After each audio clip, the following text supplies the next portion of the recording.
shiny, shiny, shiny head of leather. James Whale on Talk Radio. Right, I think we're finished now. Ian Lee's have come through the door. I was going to do he just has 14 pints on a quiet night. Does he? Yeah. Yeah. Yeah, he doesn't mess about. There's a lot of people very upset about us burning in hell, but please don't worry about it. Ash comes to terms with it, so it doesn't matter. Ian will see us down. The place to be. Who's told anyone? Oh no, I banned him because he's freedom of speech, James. Well, thing is, he says, "I'm never phoning you again." Then he phones up and just talks and then hangs up. Yeah. But he walks. He's in London now. He walks around with placards saying, the end is nigh and all that sort of stuff. Yeah. But fine. I mean, I don't mind him coming on. Someone's got to be right. Well, there is that point. You know what I mean? If it's him, right? Yeah. Who'd want to hang out for all eternity with people like Ken from Newcastle? No, you're absolutely right. But as I don't believe any of it, they can be as insulting as they like, and they'll just have to accept the fact that they're probably all very wrong. Yeah. And we'll just go back into dust, go back into filling up the rest of the... I bet in heaven there's so much gay action going on. I bet it's full of it. I'm up for it. There's the heaven, isn't there, down the road? The nightclub, exactly. That's where it came from. Is that why it's called heaven? Yeah, because someone died and came back to life and they had a good time. I didn't know that. Anyway, I'm not fussed. One way or the other, who knows. We might be back tomorrow at 7 o'clock. Might not be. Why? Well, an asteroid might have hit the Earth and we might all be dust. Oh, gosh. In the universe. Do you know, that is a really good point, isn't it? That is a really good point. I hadn't thought about that. Mr. Ian Lee is here next, and then Paul Ross, who's been wandering around looking a bit lost. But we'll be back cateries. We'll be back cateries paribus. Oh, for goodness sake. The Late Night Alternative with Ian Lee on Talk Radio. We have ways of making you talk.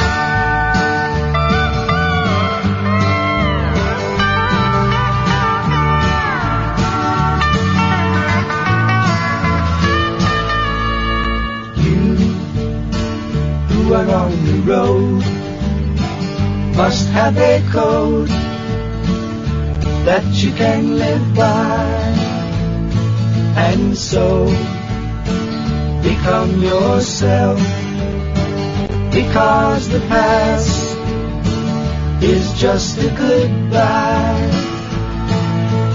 Teach your children well, their father's hell did slowly go by, and feed them on your dreams, the one they fix, the one you'll know by.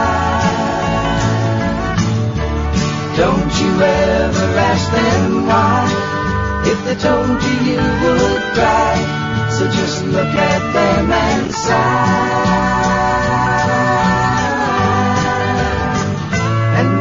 They love you.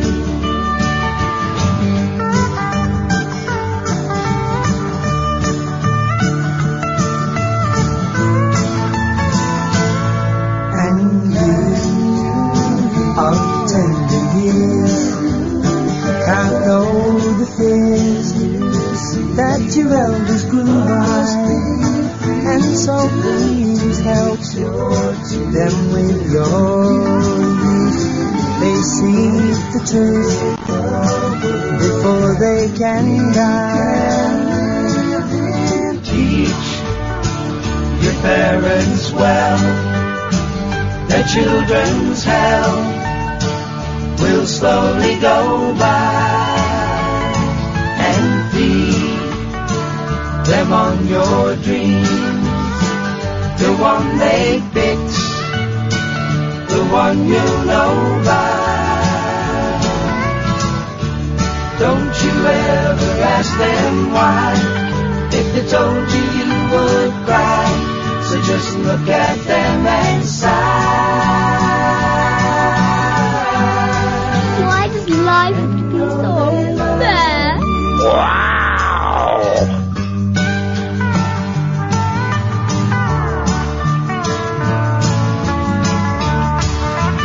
Here we go. Crosby, Stills, Nash. Now, is Young part of that? I can't remember, guys. I can't keep track of those guys, and I just cannot tell you whether Young is part of them or not. I've just finished my second book about Crosby, Stills, Nash and Young that I'm reading. I've not written 2 books about CSNY. That would be nuts. And man alive.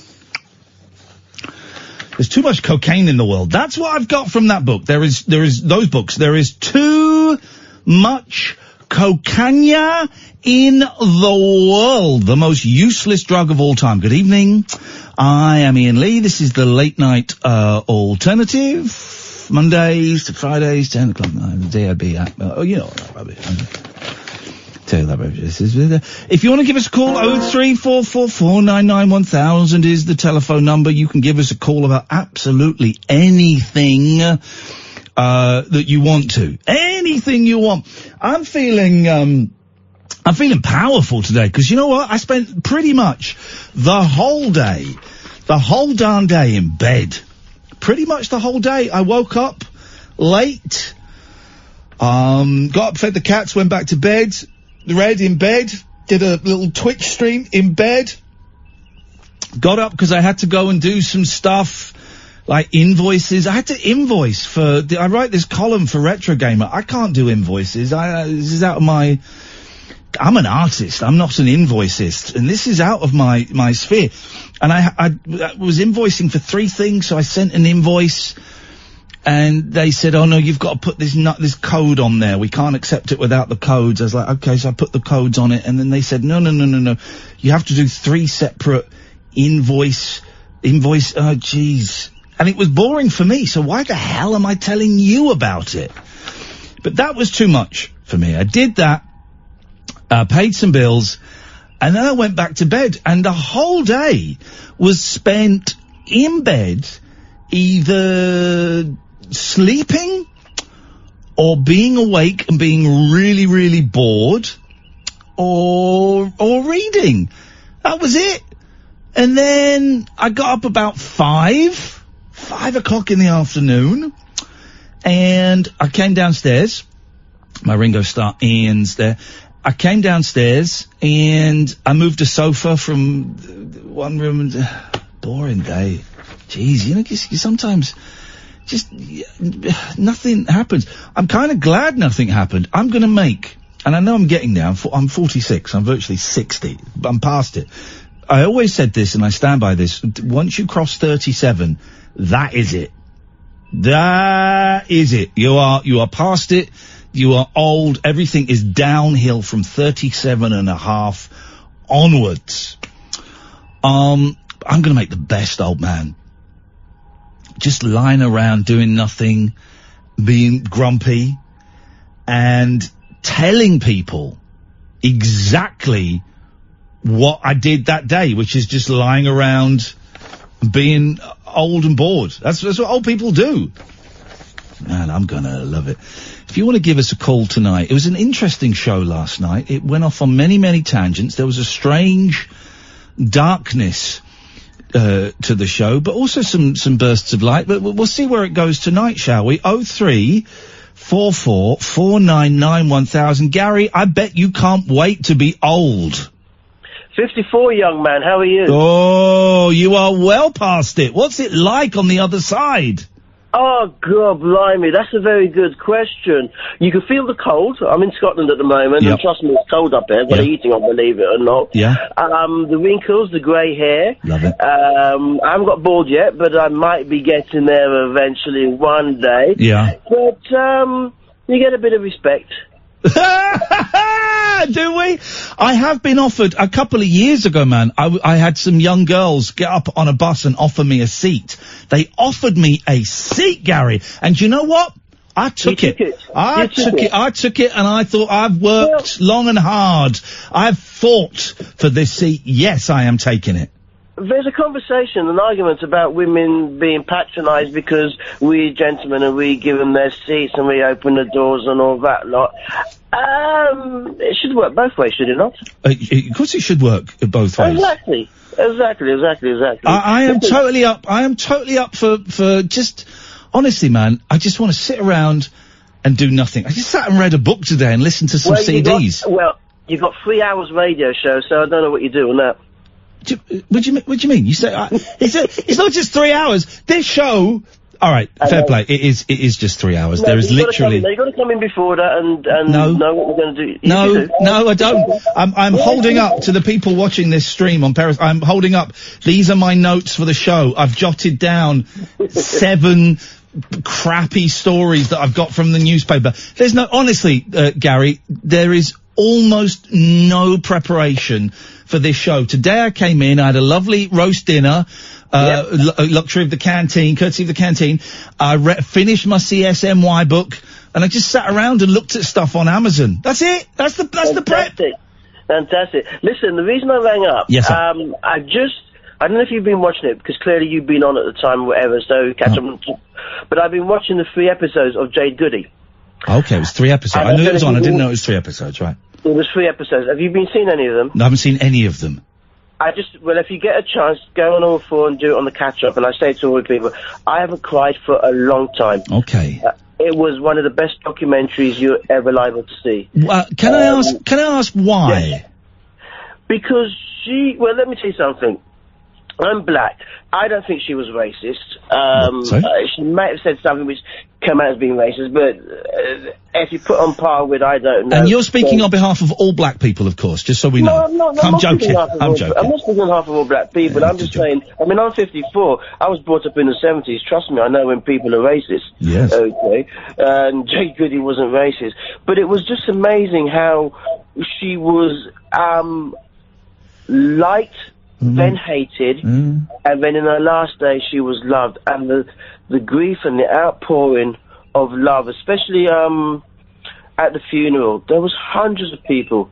It brought back memories. It was a long time. I forgot all about it. Wasn't that? Was it 10 years ago that she? 10 years ago. That's why the documentary was made. It was 10 years ago, and I just thought it was just interesting to see how she was the first person of reality TV, and maybe a little bit of help, maybe because of her reality, because she was treated badly. Because apparently, I didn't notice this, but when she was told that she had cancer, apparently it was Max Clifford, that Max Clifford, he rang her up, and it was filmed. So when he told her that she had cancer, they were filming it at the same time, and it went out live on air. Oh. Yes, which obviously wouldn't happen nowadays, but, and the Sun newspaper and how bad they were, and Max Clifford and all that, etc., but she made a lot of money in the end for her children, and that's the good thing about it. May I say something that some people might find controversial, but Gary, on this show, we are only honest. That's the young man you are, so that's not a problem. Go ahead. I worked with Jade a few times. Oh, you did? Yeah. Great. Yeah. In what aspect? She was on a I did a breakfast TV show called Rise, and she came on there a few times, and I remember doing some weird charity auction at a nightclub once with her. She got right on my tits. She got right. I really listen. Not in any way. It's terrible that she passed away. Of course it is, and I'm not in any way saying that's great. She got right up my nose. She annoyed me. Yeah, and I think she annoyed a lot of people, but you have to look at where she's from and her background. No. She's clearly from a working class. I think she was... Hang on a minute. Working class people have manners. No, I didn't mean it like that, but what I'm saying to you, where she was from, her family background, the way she was brought up, the way that her mum treated her. Mum was a druggie, as you obviously know, and her mum was a drug addict and an alcoholic, etc. And she turned it around. Look, she wasn't perfect, my friend. You're not perfect. I'm not perfect. I'm pretty darn close to it now. I have to laugh there because otherwise people go, "What an arrogant tosser." But I'm I'm pretty close. Yeah, well, no. How long have you been doing your show now? It's come up to 15 minutes now. Well, in years, young man. Oh, in years? I don't know. What, here, 3.5? In general, 20? I don't know. And even if you're a tosser and whatever, everybody loves you. You're just the first thing to listen to at night time. Yeah. Well, thank you. Thank you, Gary. I didn't know it was a 3-parter. I knew it was a 1-part. I thought it was a 1-parter. I'm glad you got something from it. Catch it up on all 4 demand. Lovely. It's out there somewhere on all 4. All right, Gary. Thank you very much indeed. I don't really watch TV now, so I'm going to pass. And I don't mean any disrespect. It's terrible, that she passed away. Of course, it's terrible that she passed away. She had kids and stuff like that, and I'm not in any way making light of that. Or, I'm just being honest. I worked with her a few times and we didn't really get on. We didn't really get on. Maybe it was partly me. It's always possible. 0344. Listen, I'm going to give out the number. This is an emergency situation, right? We got 2 callers lined up, right? One of them is Alan Caddick. Hello. The other one is Rainbow George. Hello. Now, if you, again, I'm handing, it's like a choose your own adventure book. I'm handing it over to you, right? If that's the way you want the show to go, sit back, relax, put the phone down, chill out, spark up a fat one, pour yourself another. If that's not the way you want the show to go, 0344 499 1000 is the telephone number. This is the Late Night Alternative, weeknights from 10 with me, Iain Lee on Talk Radio. Jacked up jive talk for janitors, jazz cats and gin-soaked boys and girls. Is that Commando? If you're awake, you're welcome. I've got 5 cactus needles stuck in my... The Late Night Alternative with Iain Lee on Talk Radio. 0344 499 1000 is the phone number if you want to give us a call. I sort of feel like I'm in holiday mode. It's only because I've got Friday off. I didn't know it was bank holiday, so I've taken Friday off because I'm going to have my boys. We are working. I can't tell you. I'm never going to. Well, maybe in 11 years I'll tell you what it is. But me and my boys are working on a top secret project that is the coolest thing I have ever been involved in my life, and I can't tell you what it is. I can't tell you. I'm not going to tell you. But man alive, it is the best thing I've ever worked on in my life. What's the best thing to use for a drum that isn't a drum? Dave? Let me see. A cushion? They're quite good, aren't they? Cushions, they're very muffled. I once phoned up my first ever phone call. That's not true. Okay, I can make it more specific. My first ever phone call to Talk Radio was to a guy called Wild Al Kelly. Wild Al Kelly. And it was me with sofa cushions all over the floor, playing them like drums and going, oh yeah, drums. I've no idea why. But they were very muffled. I'm thinking a slap of a jeaned leg. Well, that's Cecilia, obviously, isn't it? Cecilia. Yep, that's it. That's Cecilia, right, okay. No, knocking on a desk doesn't. 0344 499 1000. We are out of the traps. What is the best thing to use as drums if you don't have drums? Suitcase, right? Ooh, no. An old suitcase from the 70s. Yeah. An old battered leather suitcase. Here's the thing I don't get about suitcases, Dave. He said going all Alan Partridge. I don't get the solid suitcases. Yes. Yeah. How do they work? Because Samsonites. Yeah. Samsonites, right? How do they work? Because if you have, I don't even know what the other suitcases are made of. Cloth? I'm going to say cloth, like thick cloth. But if you have like a thick cloth suitcase, as I do, you can jam more stuff in there. Yeah. Because it stretches. But a solid suitcase, all you've got is the solid suitcase. There's no give. There's no give, yeah. There's no give. Well, thanks for calling, Dave. Thanks very much. Oh man, sometimes it takes a while to get the little engine that powers this show going, and that's fine. What you got for us tonight, David? I've got a conundrum. Okay, good. You know, I'm a fan of Mr. Bob Dylan. I'm aware of that, yes. Yeah, well, about a year ago, I bought the Bob box, which is all his albums between the first one and, I think, Tempest, all on CD, remasters. Okay. And there are 12 albums I haven't listened to out of that box, and I've just dug them all out. Yeah. Should I bother? Oh.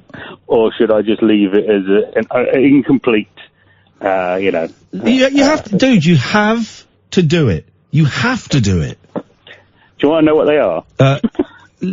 Are they, I bet two of them are religious ones. Yeah. Okay. So, starting off with Self-Portrait. Yep. And you've never heard Self-Portrait? Well, I've heard, no, not the actual album. I've heard the bootleg series, another Self-Portrait. Okay. But I've never actually listened to Self-Portrait itself. Okay. Right. Well, can I just tell you what I listened to the other day? I bought for 8 years. Well, there was a record shop right next to where we were staying in Rome, and I went in and I bought a Beatles bootleg, which turned out to be Oasis Live. I mean, that's the ultimate of Beatles rip-offs. Yeah. This nice little outtakes album, and I put it in, and it's Oasis Live. I was gutted, but I also bought The Art of McCartney. Oh yeah, the Paul McCartney covers album, which is pointless because everyone does exact same version that Paul McCartney did. The standout tracks are Brian Wilson, Wanderlust, and Kiss, Venus and Mars Rock Show, right? But there are a couple of tracks off that I actually took any notice of. The rest of it is. But there's this on there. This is Bob Dylan, and my God. You see, you'll be mine, girl, till the end of time. These days, such a kind girl seems so hard to find. Someday, when we're dreaming, deep in love, not a lot to say, that we remember things we said today. Jesus, Grandad. I mean, can we please... Mum, get Grandad off the karaoke machine! Yeah, so the rest of the albums are pretty much his 80s stuff, Save, Shot of Love, Knocked Out Loaded. I know there's a good one in there which is Infidels. What's the one where it's the black and white cover and he stood in he's crouching down and it's like scorched it looks earth. like he's taking a dump in the, Yeah, that's a good one. Under the red sky. Yeah. Okay, I will try that. That's but a good there's one. these 12 albums. And I wonder if it's quite a man thing to do. You have to listen to the whole oeuvre. It might be rubbish. I'm terrible. Whenever I get into it, I'm just reading these two Crosby, Stills and Nash Young books, right?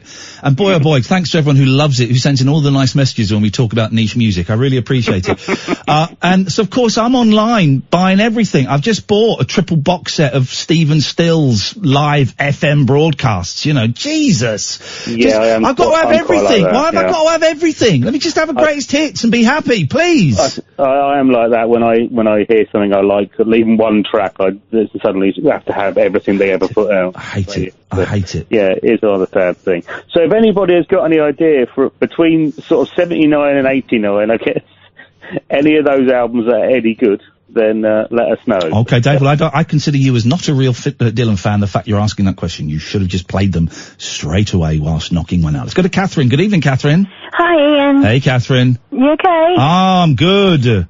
You sound really upbeat. I'm a spiritual giant. My problems yesterday, I just flicked them off my shoulder. Good. Spiritual giant. We like to hear. Yes. Right, you wanted something that sounds like a drum while not being a drum. There we go. This is the greatest phone-in of all time. Yes.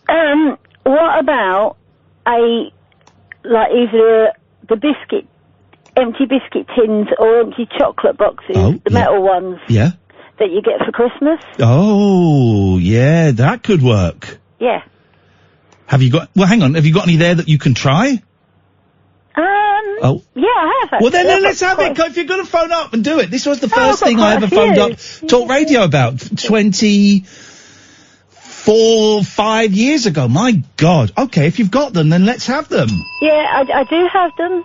my husband's going to just go and get them now. Okay, he's not your husband, he's your roadie. Yeah, he's my roadie. He is the roadie. There we go. Because I've been ill over the weekend, so it's, he's been really good. Good. As he should be. Don't give him praise. Give him, no. you know the Cat-O Nine Tails, the for the pirates. Why is it called the Cat-O Nine Tails? Cats have 9 lives, I suppose. They don't have 9 tails. They have 9 lives, and they come back each time. They're going to have 9 tails. Well, I just thought that I didn't know that they came back each time. I just thought that they were lucky. Does that? Okay. Yeah, could be. Could be. Okay. I mean, nobody really knows, do they? You don't know where half of these folklore things start and end. This is a plastic one. By the way, Dave, the title track of Saved is excellent. Sorry. Right. Here we go. Catherine is on the box drums. Catherine's playing her box. Here we go. Didn't mean it to sound like that. Sorry, that sounded inappropriate. All right. Right. Let's see if we can get this. I'm not a good drummer, by the way.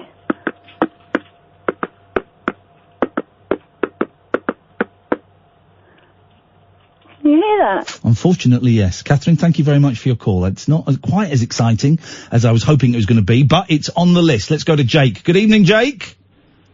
Good evening. Good evening, Jake. Gosh, where's everyone's vibe tonight? Oh, sorry, no, you just caught me just as I was taking a puff on my vape. Oh, I tried a vape, but hey, so you know me, maybe you don't know this. Me and Catherine went to Belfast a few weeks ago to do a show. Right. Show sold out the venue, big success, great party. As you do. Sorry? As you do. As you do. Great party. Everyone loved it, right? We got the money in today. I added up all of the expenses and stuff. We made between us £46.20. Shut up. Why? Because of travel, because of accommodation, and then I remembered I hadn't included the £60 parking at Stansted or any food. So we lost 80 quid. What a charitable guy. Unbelievable! So thanks to everyone who came to our last ever show in Ireland. Seriously, how do people do what I need, right? What me and Kath need, we need a tour manager, right? We need someone. I will happily pay someone 10%. If they can make us, sorry? You're not getting any money? No, I don't want money, I'm just up for the laugh. Okay. If anyone can make me and Catherine more money on a tour than we currently make, then dear God, please get in touch, because we lost 80 quid on a sold out show in Belfast. What the hell is going on with this world? That's absolute madness. Anyway, Jake, I can hear you don't want to talk about this. What have you got for us? Well, what you were talking about with the suitcases, I think you're wrong. It was just a bit of a tangent, but yeah, with the suitcases. Yes, sir. The fabric ones don't stretch. They're not elastic, are they? So they'll only stretch to whatever shape of content. They stretch? No, they stretch very poorly, if anything. They stretch? Hang on a minute. Are you nuts? The fabric ones stretch? No, they don't. It gives, but it doesn't stretch. I used one a couple of weeks ago. It stretches. It doesn't stretch massively. It's not like a balloon. It changed shape. It might have felt like it stretched. So you're saying that even though it changes shape, it's got exactly the same, mass is the wrong word, it's got the same cubic intent as when it's normal. Stretch like a tiny bit. If it was, say if a balloon was put in there and put in pressure, I think it stretched like the smallest amount. But what you're feeling is give. It's changing shape. But then how come I can get more stuff in? Because you haven't filled every cubic inch. I think you're talking out of your Harris, if you don't mind me being so vulgar, Jake. Most of the time, yes, I do. But you're saying you can get exactly the same amount in with a... I think it'd be easier because I'm not a connoisseur of the suitcase. I don't think you know what you're talking about, buddy. Theoretically, I think that if you haven't got a problem with the zip. Because you've always got that problem with the zip if you try and cram it in. No, you haven't. You haven't. You sit on it, and that compresses it, and then you zip it up, and then you get off the suitcase, and then it stretches. Yeah, well, I need to get a suitcase and get out of the country. Obviously, my life is that boring that I'm arguing about suitcases. Jake, thank you very much indeed for your incorrect call. Let's go to the grumpiest man on the radio. Good evening, Chris. I'm joking. It's nice to talk to you. How are you after last night's call? I can take it. I bet you can, you dirty boy. See, you said you wasn't going to call me grumpy anymore. I know, and then I said it, and then as soon as I said it, I remembered that I wasn't going to call you that because I know it upset you, so I retracted it immediately. No, you can't upset me. Well, you did cry yesterday. Pardon? Oh, I cry all the time. You did cry yesterday because I said that, so... I apologise. Okay, I do apologise. Sorry if I no, I don't. What have you got for us tonight, Chris? Oh, you're talking about drums. Yeah. And like my dad was an old croner in a croner. Well, singing the songs in a crooner. Yeah, croner. Croner is Dutch money. Well, no. Yeah? Well, no. It's like you had that other chap on the other week talking about his singing stuff in the 60s. Oh, he's croning. Yes, sorry. I'm sorry. I couldn't hear you properly. One of my sliders was down. Yes. Your dad was a croner. I apologise, right. Yes. Diolch fawr. Yeah? Cymraeg. Yeah? Pobl cum? What do you mean pobl cum? Pobl cum. You watch that, have you? Many, many times. One of my favourite shows. Really? Yeah. I know. So your dad was a croner? Yes. And when I was a kid, yeah, I used to play the drums with him. I was only about 9 or 10 Okay, then. Wow. I didn't have a clue. It's going to be so long tonight. I apologise. Okay. Could you do something now? Well, I had a good morning this morning. So, what? I went out. I got invited somewhere. Orgy? I behave. Was it an orgy? No, it was. I'm being serious now. Okay, so was I, but. They were talking about accessible technology. Okay. To access your anus. I'm getting confused. You started talking about an orgy, and now you brought technology into it. I don't know what you're talking about. Right. Right. They kind to me over the shop there because I can't see anymore, and they're really kind to me, and I nip over the shop, and right. How can we help you today, Chris? Okay. Right. Please don't describe what happens in a shop. Right. Well, I'm mortified, actually, Ian. Why? Because you went to an orgy without any Johnnies. Stop talking about orgies. You brought orgies up! I didn't mention orgies. You just mentioned it just then! I see, you're as bad as those now, because the manager says, right, take him down the aisle. Right, they mentioned condoms. I've never mentioned condoms over that spa shop over there. You've mentioned it on this radio show several times. Because they keep on mentioning it to me. Stop talking about Johnnies and orgies and technology to access your bumhole. What did you call him for? Well, you was talking about drums, and I was going to say when I was a kid, 10 years old, I tried to play drums when my dad was doing his show of evening, and I started. Go on, do it again. Do it again. Pardon? Do it again. Well, it's cymbals, isn't it? Yeah, no, do it. Go on. Now do the kick drum. Pardon? Now do the kick drum. Oh.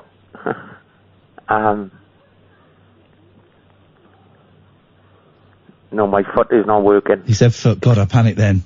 He said foot. Okay. All right, Chris. Well, I'm going to give that call a 3 out of 20.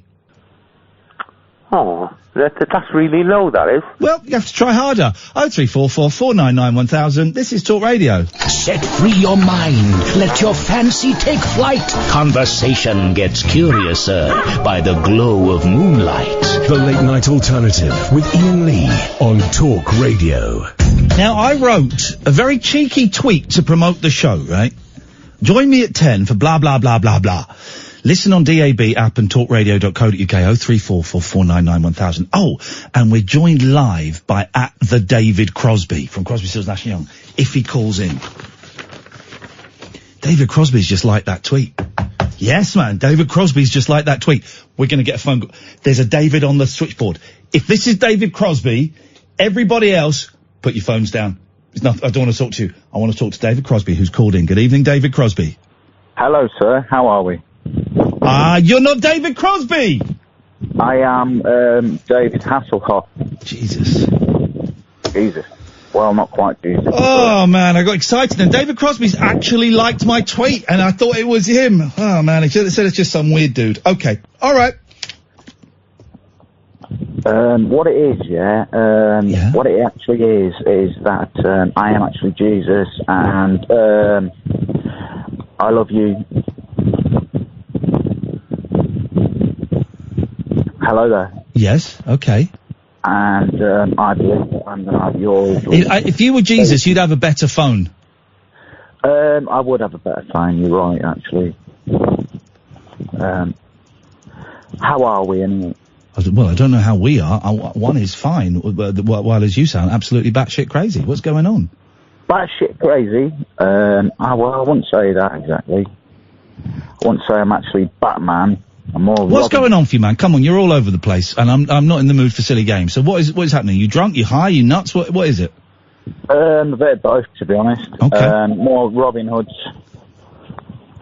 Robin Hood, riding through the glen. How we doing? So what drugs have you taken?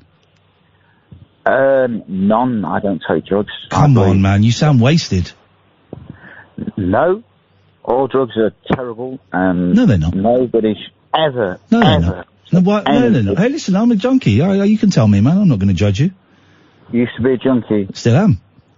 Wait, respect, man. Yeah. Turned it around. Up there, bro? Huh?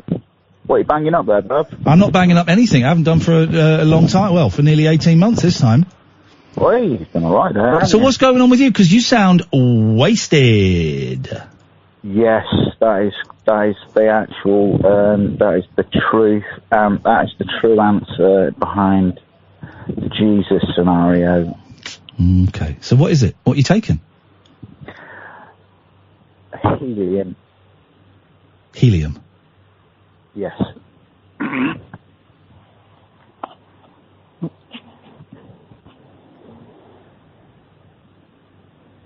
Okay. Listen, if you're not going to talk properly, man, there's nothing we can say. Well, what do you want me to say now? I want you to be honest. That's what all I ask from my callers is honesty. That's it. Honesty? I am actually a lady. David, come on, man. I'm about to cut you off because this is boring and it's dumb and it's a waste of my time. All I'm asking for is honesty from you. And if you're not going to be honest, then go and phone up another radio station or something. Go and phone one of your mates up. Yeah, no, seriously, mate. I've got a serious case of Manchester. Of what? Manchester. All right, man. Well, you have a great night, David. Thanks a lot. Geez, I mean, some people, it's flipping it. Hello, Penny. Hello, Ian. Hello, Penny. I saw a clip of you on Twitter again. Oh. I think it was last week, actually. Yes. And, oh, God, I've got such a bad memory. The point of it was, you were saying, but no one's even asked me what I think about Brexit. No one's asked me. Yes. And I thought,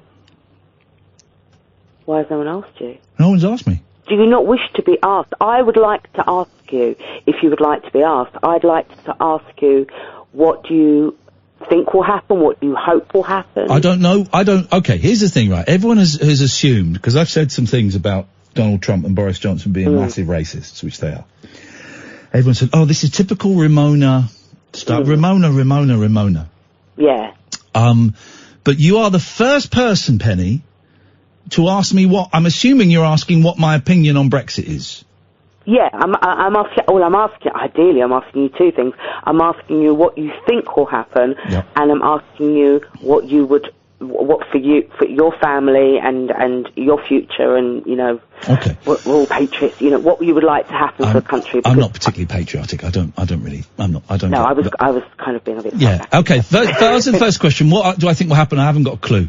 Really? Haven't got a clue. Yeah. Second thing, what would I like to happen for my family?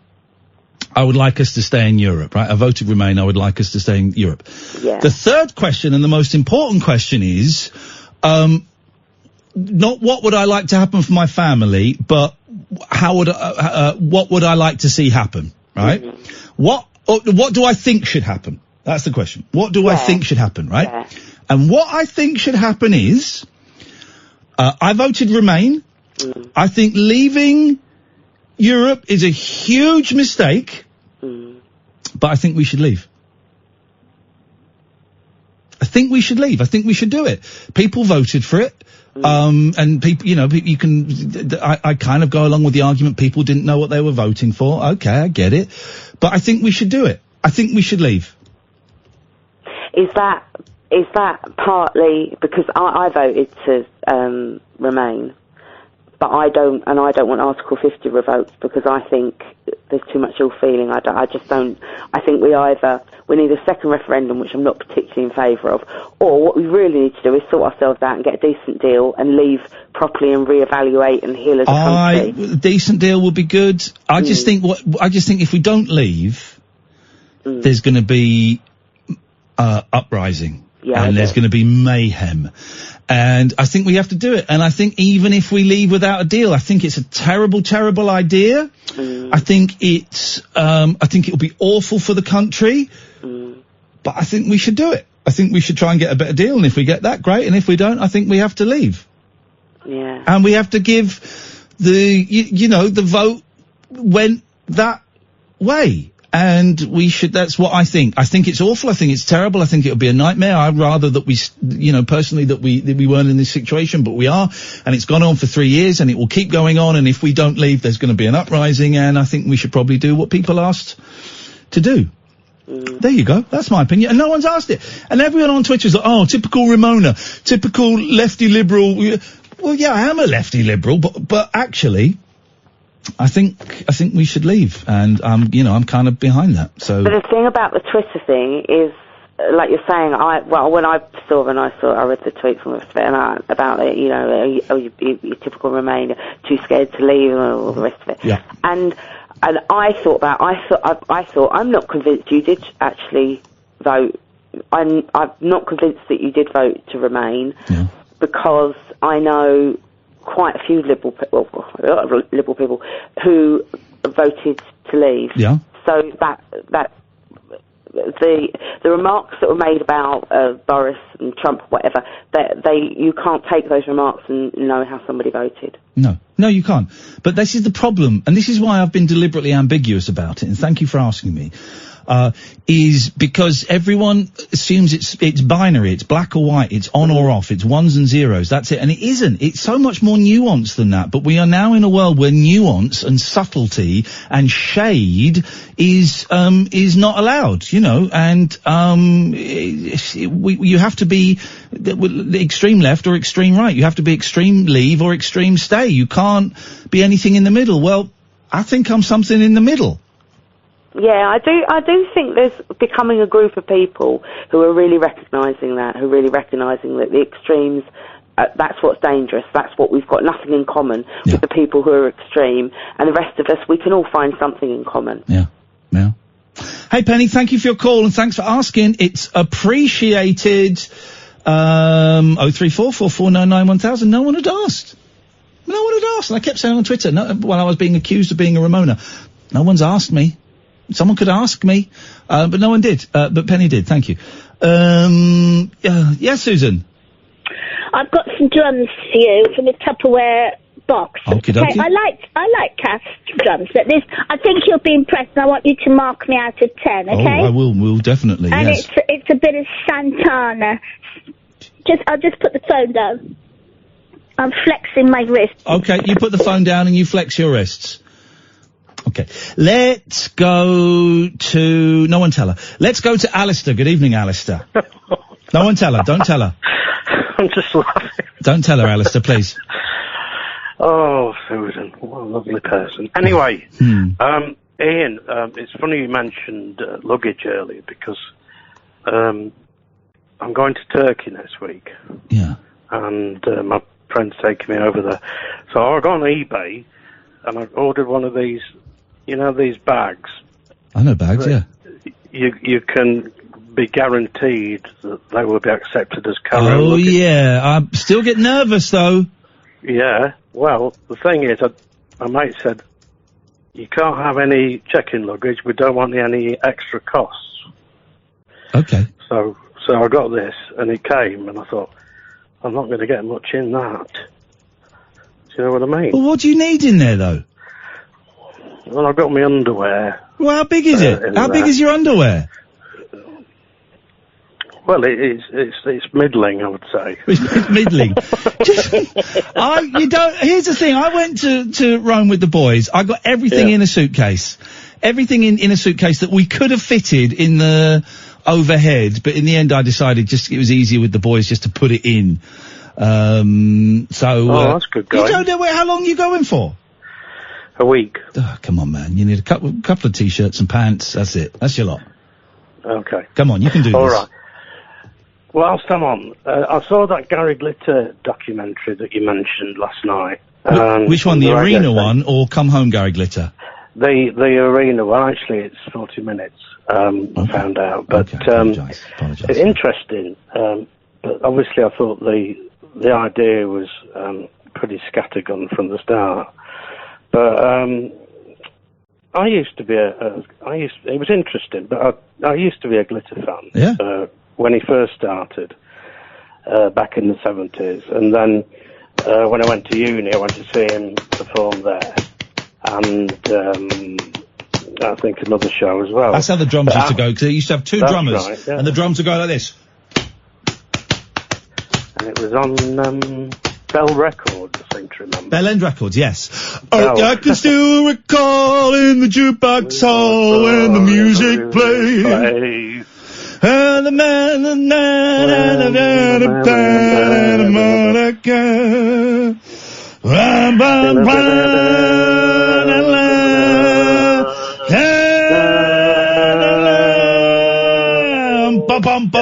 rock and roll. Hey, rock and roll. It's a good song, man. It's a good song. Yeah.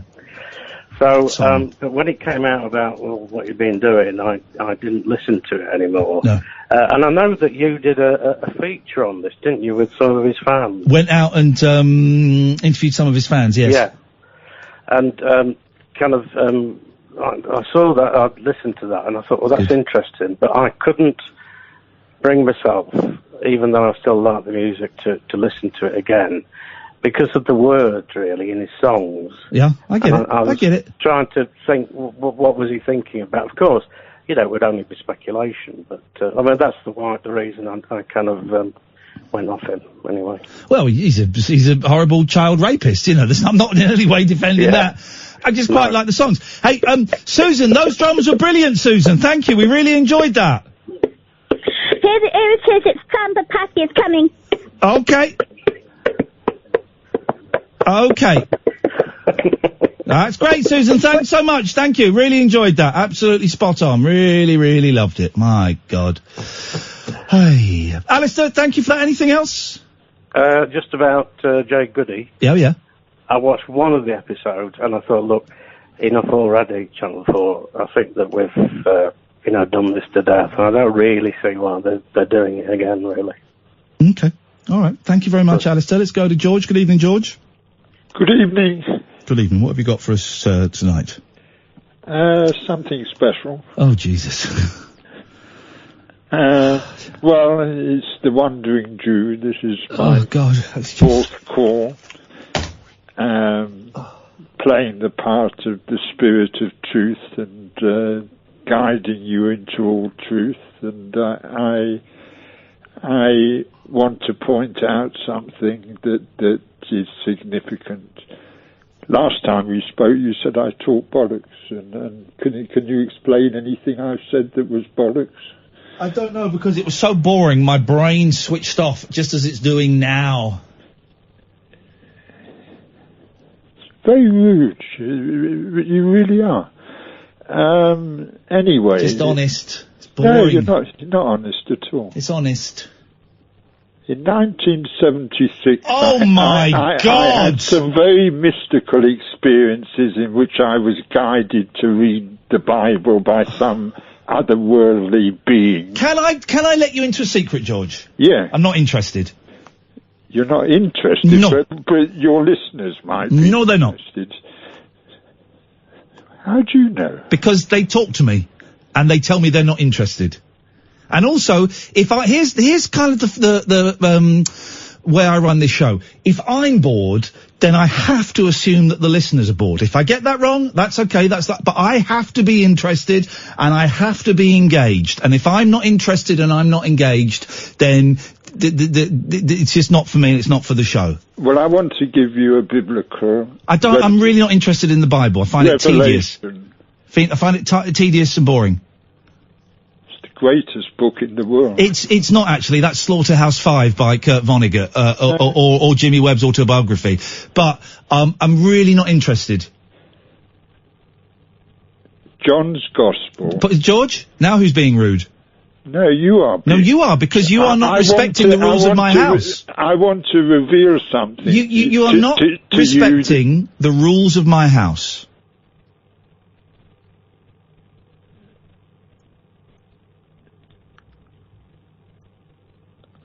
I want to say something to you which could make news. But none of your other calls in this series of 7, which we're bringing to an end with this one, none of them have had any positive impact on my life.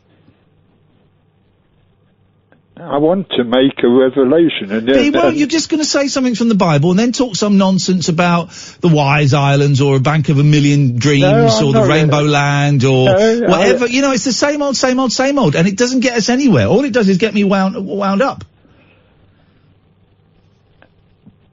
It's a revelation. I bet it isn't. It is. None of the others have been revelations. This is a revelation. I don't think you keep using that word, but I don't think it means what you think it does. What film is that a quote from? I don't know. Okay. Princess Bride. Which is better than the Bible. John's Gospel was written by Judas. I don't care. Honestly, I really don't care. You don't care. No, but he identifies himself at the end of the Gospel. I don't care. I don't even know what you're talking about now. Here's the thing, George. Quotes from the Bible, not for this show. John's Gospel is written by Judas. Okay, that's great, but I'm not interested. I'm not quite sure which part of that point I'm making you're not getting. You're ignorant. You really are.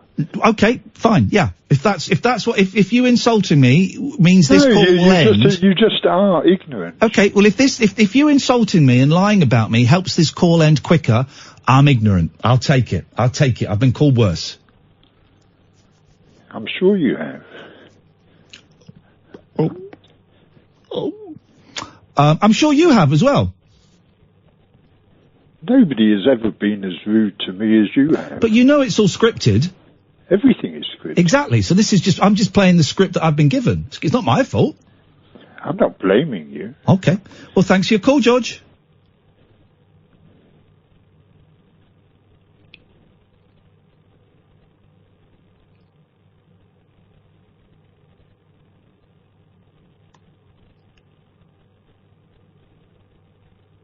You still there?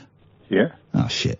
The Late Night Alternative with Iain Lee on Talk Radio. We have ways of making you talk.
wonder if I can be lucky twice. There's so much at stake.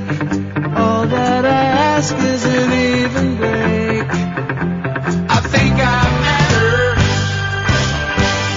I feel so strong. It feels like my year. I can't go wrong.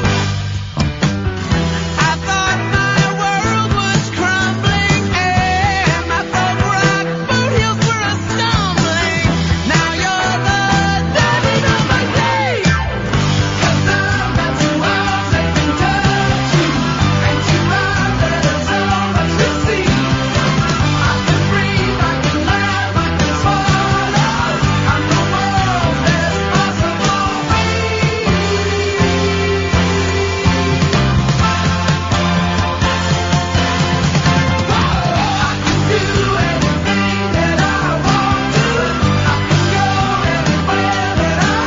Here we go. Flo and Eddie, man. They used to. Who did Flo and Eddie used to be? Who did Flo and Eddie used to be?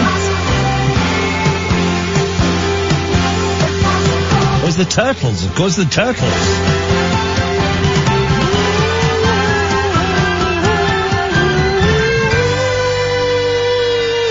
Gentle show this evening. The vibe is bubbling along nicely. 03444991000. Some people getting in touch saying I was too rude to George. Give us a call if you think I was. 03444991000. I'm guessing the people saying that mainly haven't listened to the show before and don't know that this is an ongoing saga of tedium. I just, it's the thing. I can't bother to talk about it. Let's go to Janet. Good evening, Janet.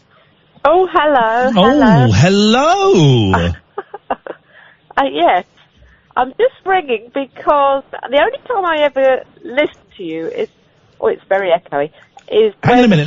Let me just switch you to another line. Sometimes if I switch you, that fixes the echo for a little bit, and sometimes it doesn't, and it's just because we've got a really rubbish phone system here. Let's try that. Is that any better? That's lovely, yes. There we go. Well, oh no, I'm still echoing. Oh, I'm sorry. Never mind. I just wanted to say, I feel sorry for you. The only time I listen to you is when I'm going in the car to get my daughter from work at 11. Yeah. And you just are plagued with a load of nutters, aren't you? Absolute swaddle. Oh my, does nobody ever say this to you? No, well, here's the thing. Yes, I hadn't noticed until you mentioned it. Yeah, I am plagued with a load of nutters, but I wouldn't have it any other way, Janet. Does it not depress you about the world? No. What it's come to now. But here's the thing, right? I would rather talk to these nutters, and I love every nutter that calls in, even the ones I argue with. I love them all, right? I'd rather talk to them and argue about the Bible and about whatever it was than, you listen to other radio shows and it's people arguing about Brexit and about Trump and about Boris Johnson and stuff. They're the nutters. Yeah, that is true, I guess. They're the nutters. I just feel sad for you. Oh, Janet, bless you. But honestly, I love it. This is my favourite job I've ever had. I get so much pleasure coming in. And it's even better when my friend Catherine is here and we do it together and we laugh and I think people like it. And I really appreciate you for being so kind and lovely. But the fact that you've called in, Janet, that makes you one of the nutters. That's true. There's no way around it. My daughter works in a hotel. I was waiting for her, and then it took so flipping long. She's now come out, and she's asking me to hurry up because she wants to go home. Tell her to get... Hang on a minute. Where's this mum's... How old is your daughter, Janet? 25. And you're picking her up at 11 o'clock at night, and she's telling you to hurry up? Dear God. Does it really carry on? Does Mum's taxi really carry on as late as 25? Yeah, afraid so. Not every night, but... yeah. Do you know what you are, Janet? You're a good human being. Yeah, that is true, I am. You're a good human being. I just wanted to let you know there are a few. Well, thank you. It's nice to talk to you, and you get your daughter home safely. I will. Thank you. Keep going, though. It's great fun. Thank you, Janet. What a nice woman. You still do the taxi service at 25? Aye. Wowzers. 0344 499 1000 is the telephone number. If you're going to tweet, use the hashtag TLNA. Really? There's someone called Chantay. My name's Chantay, thanks very much. Your name is what? Chantay, not Chantay. Hayley has written on the national radio. Hayley has written Chantay. Now, to chart means no, to. I think it was me actually who actually emailed in, texted in, and now called in. You're absolutely abhorrent. I'm not a Christian. I'm not a Muslim. I'm nothing. I'm absolutely the most atheist person you could ever come across. Hang on a minute. Calm down. Hang on a minute. Calm down. I'm going to let you have your say, but no one can hear you now. Right? Just calm down. We're trying to work out what your name is. Let's get your name properly, because someone has written Chantay on my thing. Did you say your name was Chardonnay? Right. I've just corrected you. It's Chantay. Now Chantay. I will let you make your point, but here's the thing. Try and do it politely. Just let the aggression go. Don't slam the phone down when we're done. Chantay. Okay. Right. Away you go. Over to you. Over to me, right? Okay. So you are an absolutely disgusting human being. Like I said, I'm not Muslim. I'm not Christian. I'm the most atheist person you could come across. But for Christ's sake, that was ironic. For Christ's sake. Exactly. Excuse the pun. Let me finish talking. It's technically not a pun, but go on. The way you spoke to that gentleman was absolutely abhorrent. Have you? You should be ashamed of yourself and apologise. I'm not ashamed. You should be ashamed. You should. Hello, Chantay. Listen, Chantay. No. I will happily listen. This is the only show in Britain where you can phone up and you can criticise the host. It's the only show, right? But you've got to do it in a polite way. We've got to have a conversation. It's not a lecture. We'll have a no, just calm down. Calm down. We can have a conversation. I'm not going to let you just shout at me, but we can have a conversation. Would you like to have a conversation? We're having one, love. We're not. You're patronising, you're being rude, and you're doing a monologue. Would you like to enter into a duologue? Have you heard yourself? Would you like to enter into a duologue? Yes, I'm letting you speak and then stopping. Okay, well done. All right, if you could just just lower the tone a little bit as well, that would be nice. Have you listened, Chantay, have you listened to the show before? Yes, I have. How many times have you listened? Pretty much every day. And like I said, Since I when? understand it's an open topic show. Since when? Where you get different, maybe in the past year or so. I don't believe you. Who do I co-host the show with? I don't know. It's just something. Right. So you've listened to every show. Honestly, Vader, I control the sliders. So you've listened to every show for the past year, and you don't know who co-hosts the show with me. Here's the thing. Here's what I do, right? This show is about honesty, right? Now, I put it to you that this is the first time you've ever listened. With different points, but what I'm saying is you don't have to speak to somebody in such a disgusting way. I put it to you. I agree with you as an atheist. I agree with you, but the way that you put the guy down was disgusting. Okay. I put it to you that you're a liar.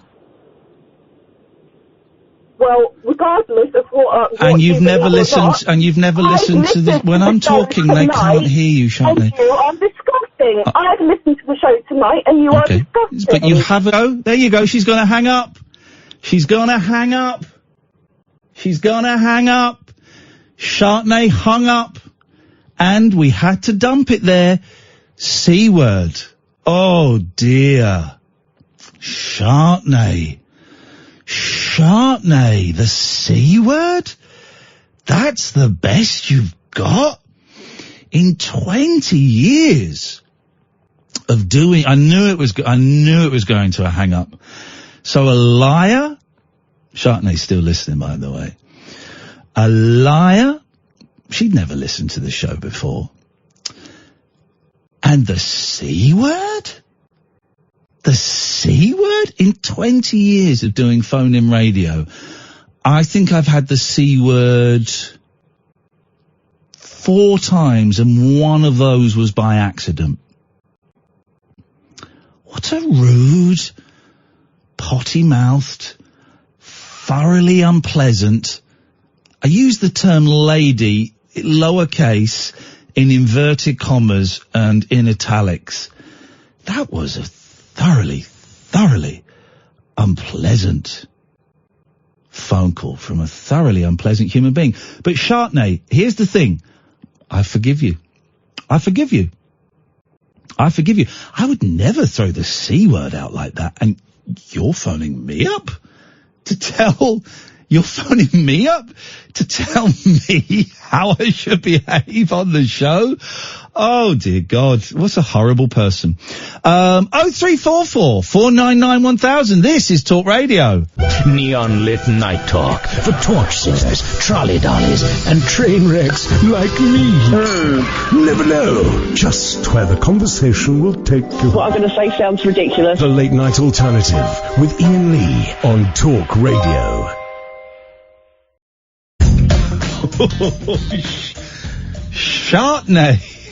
Chantay by name. Chantay by nature. It's made me laugh.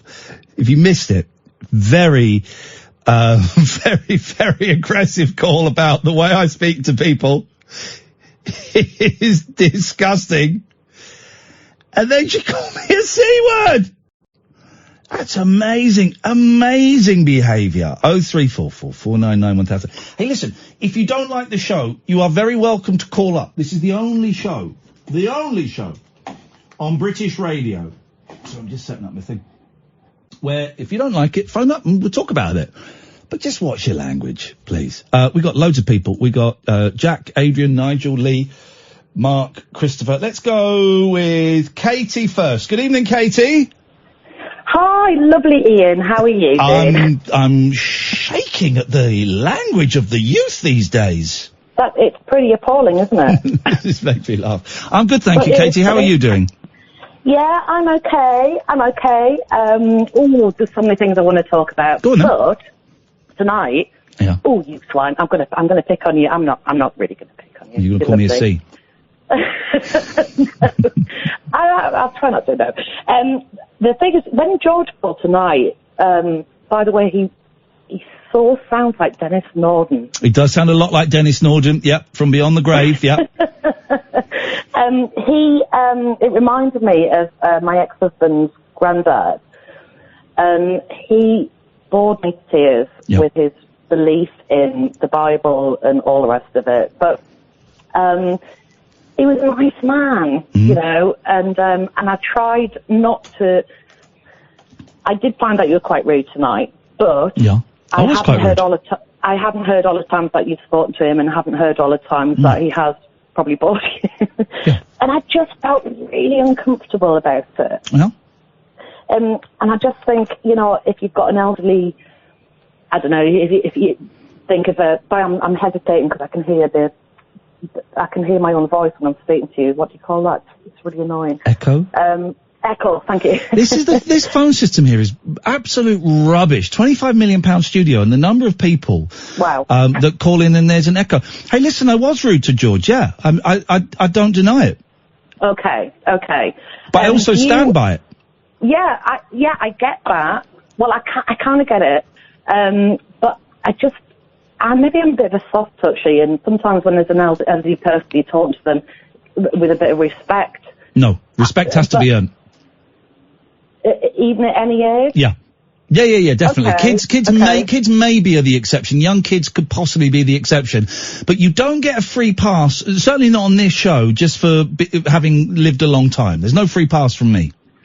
That's good. I would love to be like that. Because, I've gone into a lot of conversations with people, and I think, God, I just want to say stop. No. Sure, but it's not interesting me, but I can't. But also as well, you have to understand that this is a radio show. This is a show, so there is an element of theatre to it. Now, I wouldn't just speak to anybody like that who phoned up. This has been an ongoing pantomime relationship, love affair, whatever you want to call it, for years and years and years between me and George. Okay. So if an old dude just phoned up, and I wouldn't be quite as aggressive and as rude with them necessarily. It depends what they were saying. It depends what they were saying, actually. Maybe I would. But yeah, I was rude. And sometimes I'm rude to callers, and I sit back and I think, oh God, no, that was terrible. And I phoned people up on air and apologised, like a few minutes later. Phoned them up and said, I'm really sorry, I shouldn't have spoken to you like that. And can I? But I stand by how I spoke to George.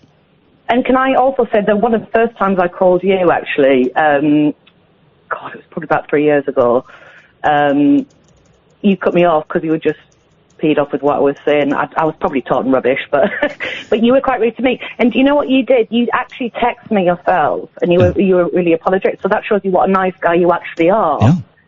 Do you know what I mean? Yeah. So it was interesting. I'm a spiritual giant. I am at the moment. I was just, how was the holiday anyway with the kids? It was too hot. As in, how hot? I was like 36 at various points. I don't know what that is in old money. It was just, it was too hot, but we had a great time. We had the best time, and I've got them this weekend, which is why I'm taking Friday night off, and we're gonna have a laugh. We're working on a top secret project that I'm never gonna tell anyone about, and it's wonderful.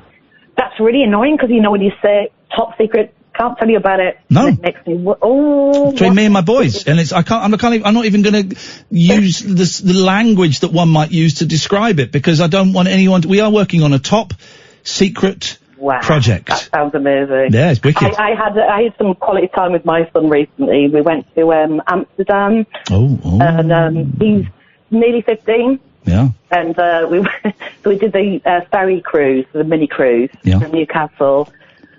So it's like 15 hours there, 5 hours in Newcastle, and he went, man, can you just get stoned together? You went and got stoned with your son? I was like, no. Ben said to me, can we get stoned? I was like, that's never going to happen. We're doing it separately. We're getting stoned separately, son. I'm getting wasted. Maybe in a few years. He said, but I thought you were cool, Mum. I said, I am, but maybe in a few years, not quite now. Okay, all right. Well, listen. Anyway, it's lovely talking to you. I'm sorry that, just nice to hear your approach and not getting aggressive with you, like a lot of people are. Well, some people are. What were you saying before where I cut you off? By the way, everyone gets cut off. Everyone gets cut off. That's just the way it goes, particularly in that last studio, because we didn't have any faders, so I couldn't do a nice fade down. Well, thanks for that call. There was no way of doing it apart from just cutting someone off. So what did I say? Do you know what? I really can't remember. There you go. I really can't. It wasn't that important, but it was so sweet of you that you actually texted and said you were sorry. All right. No, I'm saying I was sticking up for you, saying that you're a nice guy. I'm a nice guy. So then you should trust you should trust me when I'm telling someone they're boring. And I do, but there's people like ringing you up and give you a hard time. Oh, don't worry about them. Don't worry about some kid phoning up and calling me the C word. Trust me, I can take it. Katie, thank you very much. I have faded you down. I'm fading up Christopher. Good evening, Christopher. Hello. Hello. Hello. Hello. I can hear two lots. I don't know which ones to speak to. I can hear two lots of echo in. Right. Is everyone hearing echo? Right. Hayley, can you talk to people and find out if they're hearing an echo? Because if they are, then we're going to switch the phones off. Because what's the point of doing a poxy phone-in radio show if everyone's first part of their call is, I can hear an echo? This is Talk Radio. Uncut, after-hours conversation for the up-all-night generation. The Late Night Alternative with Iain Lee on Talk Radio. Let's get engineering out of their beds and get them to sort the phones out. I don't want to moan about it, but it's like giving an artist. Go and do some painting. Where are the paints? We haven't got any paint. There's the canvas, and there are the brushes, but we don't have any paint. What am I supposed to do? Christopher, I'm sorry if there's an echo, mate. There's very little I can do about it. I'm hoping you can stumble through it. Yeah, I can hear you okay. It's just that I get like about 20 seconds past radio in the background, but that's okay. Well, have you got the radio on?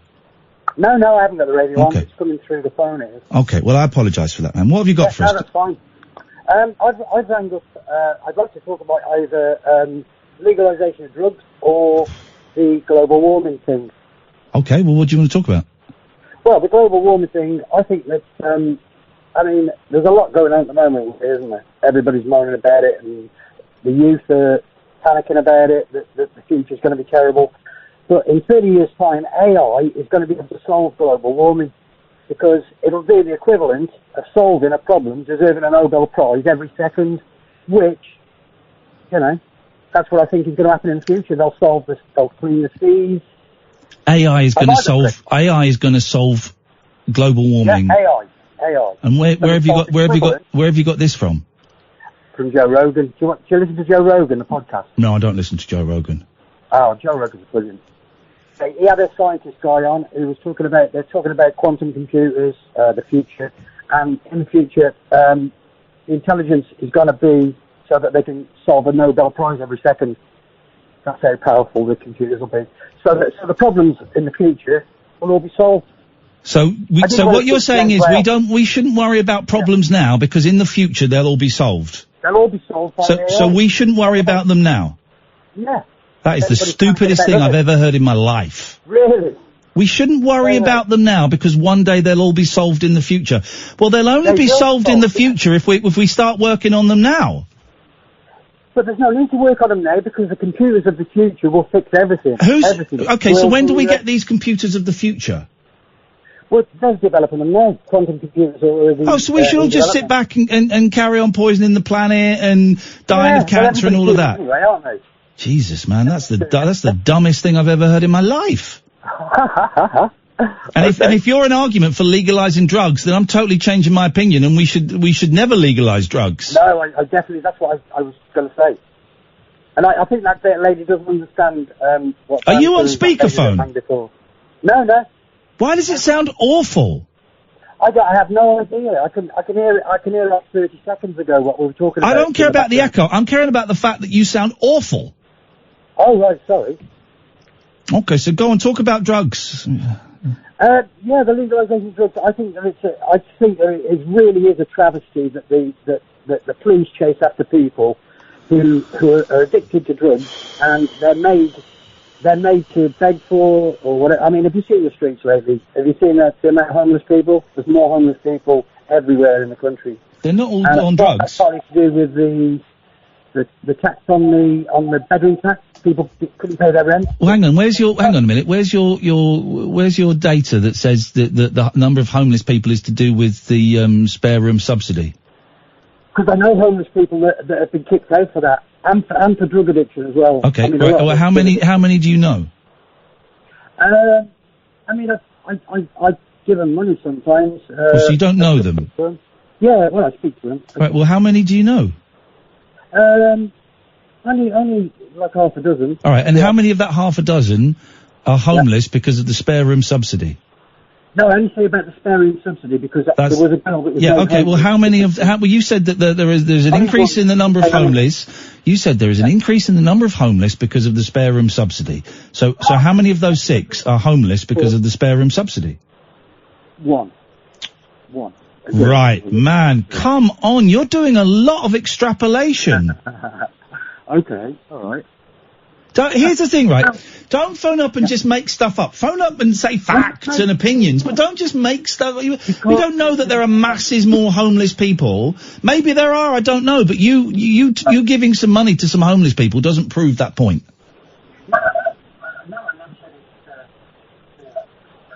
Hello, where are you? This guy's phone is nuts. All right, Christopher, we can't hear you. Thanks for... Hey, Laura. Oh, hello. Hello. Good evening. Is your name Laura? Oh, Laura, it's Laura. We spoke the other day, didn't we? Yeah. Hey, Laura, how's it going? Yeah, not bad, thanks. Good. Okay. Guaranteed, no F's and C's. Thank you. At last, someone who does not celebrate having a potty mouth. You know, I mean, I could, but I won't, you know. Okay, thank you. What you got for us, Laura? Well, drums, I think. Yeah, we're back. Back to drums. Yeah, just bring it back to that. You know, confession to make, I was a teenage metalhead, as somebody says. And I wore my knees out. Your knees? Oh, what, My playing them? knees with the old 80s Walkman. Yeah, yeah. Lying in bed, listening to all the usual, all that stuff, Maiden, Motley Crue, Van Halen, right, all that kind of thing. And that's where the drums were. The drums were on my knees. So as far as, what should people use as drums? Yeah, the well, knees. I think you should just use... They're the best. whatever. Have you seen... Can I ask, how old are you, Laura? I'm 47. Okay, so oh, God. old. You're old. You're old like me. That's fine. So would you have seen the teenage video diary of Chris Needham in the 80s? No, sorry. Oh, mate. Go on YouTube. So there was a series on BBC Two, Teenage Video Diaries, and what they did was they gave a video camera to about a dozen teenagers, and they filmed their story. A friend of mine was in one about her being adopted by two gay men, Can't quite remember. Okay.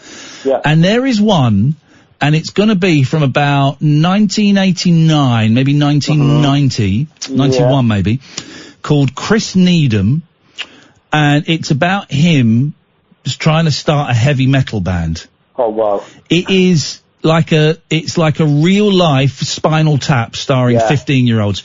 It is the funniest thing in the world. Thank you, I shall. Let me just make Chris Needham. Let me make sure it's on YouTube. There we go. Okay. In Bed with Chris Needham. Are you following me on Twitter? I am, actually, yeah. Right, I'll see that. I'm gonna tweet it this very second. Okay. Hang on a minute. Here you go, team. The best TV show ever, In Bed with Chris Needham. Honestly, you have to see it. It's just wonderful. It's like a big cult thing. That was probably me, aged 15 as well. I think you're going to get a lot of identification with it. Yeah. There's another thing. There's a thing called Heavy Metal Parking Lot. Oh, do you know what? I've heard of that. I've never seen it. Yeah, it's an American one, again, from the days before YouTube, social media, and it was, I think it may be Judas Priest, right? Like a gig in the US, in the Midwest maybe, or somewhere. Yeah. And it was just interviewing people in the car park, going into the gig. Yeah. And I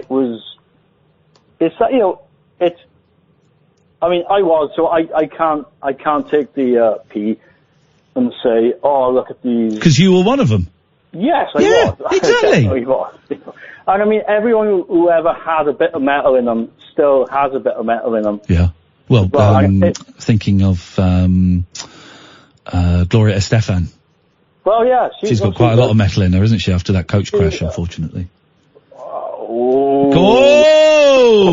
30 years old and it's still too soon. Laura, listen, go and watch Chris Needham. You will absolutely love it. It's genius. Hello, Tina. Oh, hello. Hello, Tina.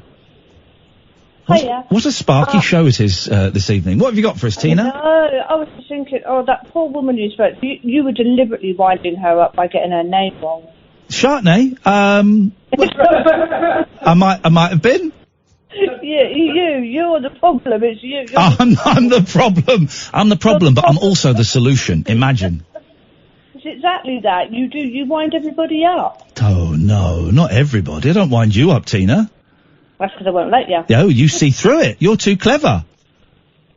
No, you're going to wind me up. No, I'm not going to wind you up. You see through it. Oh, I'm being honest and flattering. You see through the wind-ups. You're too clever. Too clever for me. You sound really patronising now. No, I'm not patronising. It's only patronising because the fellow, your mate in the background's laughing. Is it Iain in the background?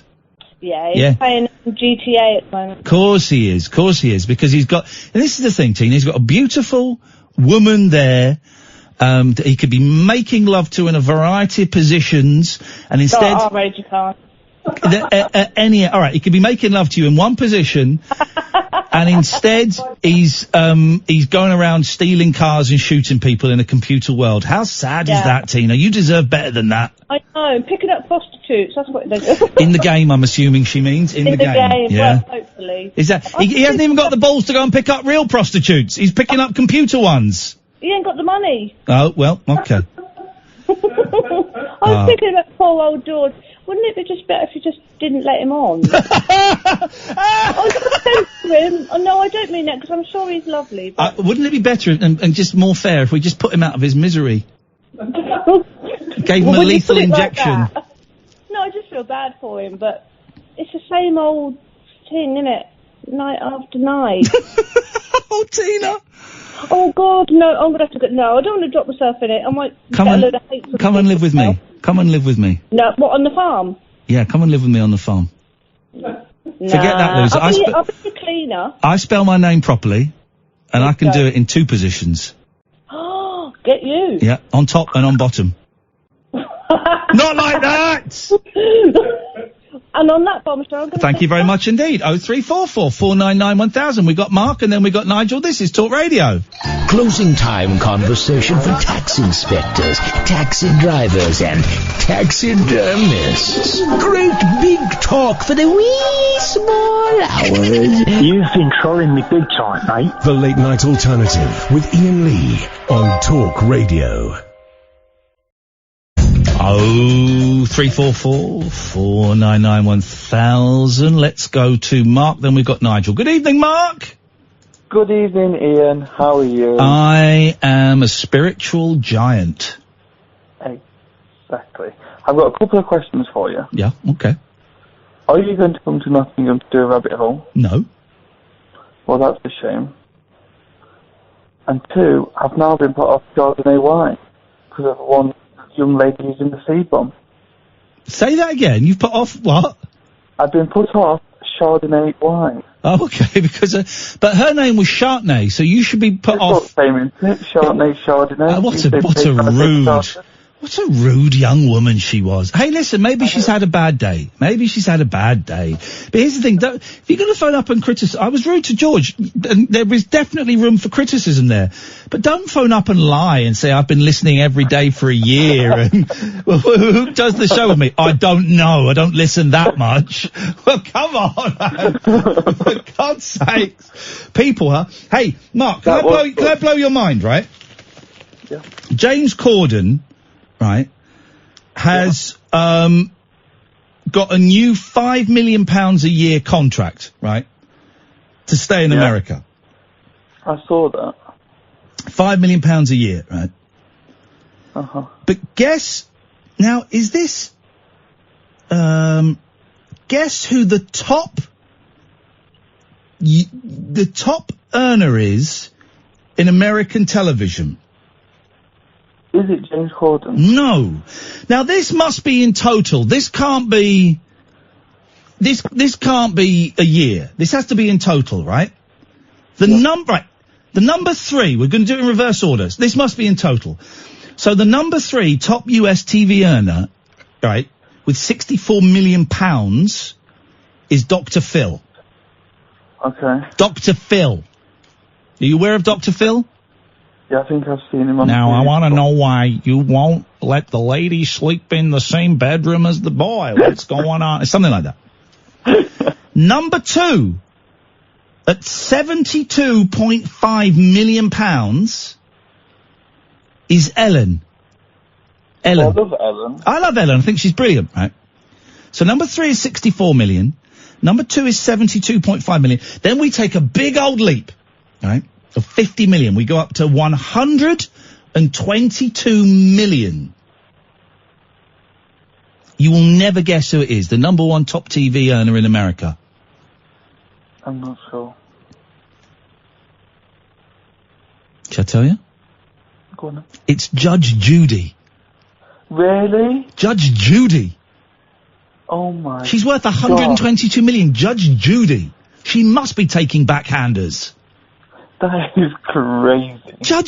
Now I like Judge Judy. My favourite episode of Judge Judy is the one that's got Johnny Rotten on. There's a real episode with the real Johnny Rotten on there, right? But I will quite often, if I'm at home, I'll put on the CBS channel if I discover it by accident, and I'll do a Judge Judy marathon. I've got no problem with that. But she's the number 1 top TV earner in the United States, worth 122 million pounds. That is crazy. That is nuts. Have you ever watched Judge Rinder? Yeah. It's a bit rubbish, That guy isn't it? makes me laugh. It's a bit rubbish. It is, but it's just funny. Is he? Like, I wouldn't even want him in court defending me. Is he a real judge? No, he's a real barrister. All right, okay, he's a real barrister. Yeah, I don't think... Is Judge Judy even a real judge? It's all the same sort of stuff that he does. I once pitched what I thought would have been a great TV show where I was going to be the judge. It's going to be Judge Judy, right? But it was going to be for kids. And it would be playground disputes, right? And so you'd have like two kids come in and you go, well, he stole my marbles and called me a knob, right? And I would officiate and would work out who was telling the truth, and then I would punish the other one and stuff like that. And they never went for it. That would have been really cool, to be fair, Ian. I think it would be good. So how come you're not coming to Nottingham? Because we went to Belfast where we sold out a venue and we lost £80. That's crazy. I'm kind of, I like doing the shows and we have so much fun, and we had so much fun in Belfast, and actually it was worth it. It was worth getting out there and doing it, and me and Kath had a really nice weekend. But just booking the shows it's a real hit and miss, and we really have to, there's only so many hits we can take financially, and we really have to book places. I was thinking about that the other day, actually. Yeah. Because obviously, if you're not making anything, Yeah. if you're only making like your free accommodation and your travel, there's probably no point in doing that. Hang on a As much minute. as you love spending time together. Someone's telling me that those are yearly salaries. Really? Shut the front door. Someone on Twitter has told me that Judge Judy gets paid £122 million a year? No. And there's me, I'm immediately 28. But you're not doing anything important, Mark. You're just caring for vulnerable people. Judge Judy is sorting out people who've crapped in other people's cars. That was a genuine case once. Mark, listen, thank you very much for that. I appreciate that. We might come to Nottingham, find us a venue. That's the yearly salary? $122 million? For Judge Judy? No. Hayley, my research team, could you find out if that's true? That's the yearly salary. That's not their net worth. That is nuts. Nigel, imagine if Dracula earned £122 million a year. What would he say? Hello? Jesus. Nigel? I have a revelation, Ian. Yes? I have a revelation about the Bible. Oh, now he's doing Rainbow George! Hello? He's doing Rainbow George. You've turned into, Alistair McGowan. I got a revelation to tell you, Ian. Go on then, let's hear it. What did you, what? Yes, Betty. Anyway. Hello? I was meditating, Ian. You were doing what? I've been meditating. Dirty boy. Before I came on the show, I was meditating. Good lad. Me too. I've got a theory to tell you. You might find it interesting on the viewers or listeners. Okay, if you could do me a favour, Nigel, and go to that one spot in your house where we know you can get a phone signal. Yeah, go into the kitchen. I've got a video of Karen Carpenter at the New London Theatre. Yes. And I was going to sing a bit to it sometime. Sing along to it and see what you think of me singing a Karen Carpenter song. So I used to sing her songs years ago. Okay, hang on a second. I'm just being told that Judge Judy earns $900,000 per work day. She works 52 days per year. Well, hang on, then that's like $52 million. That's like $52 million. But she earns $147 million pre-tax in 2017. What is going? It's Judge Judy.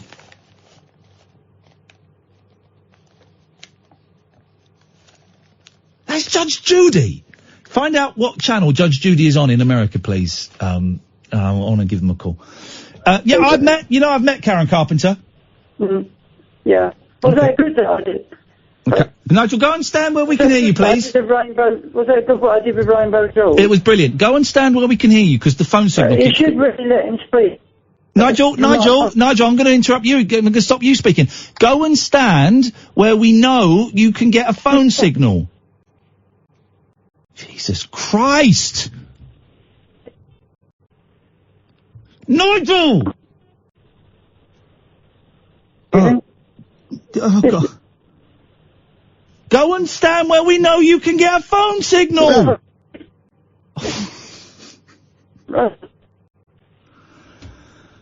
I can't hear you, Nigel. Here we go. I'm in the right place now. Could you please start the phone calls there, because we waste 5 minutes. Ah! Nigel!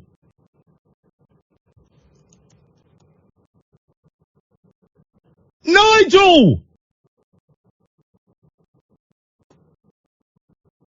Nigel!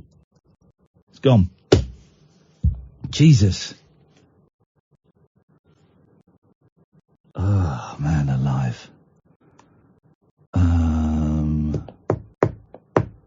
Let's, hang on a minute. Let's,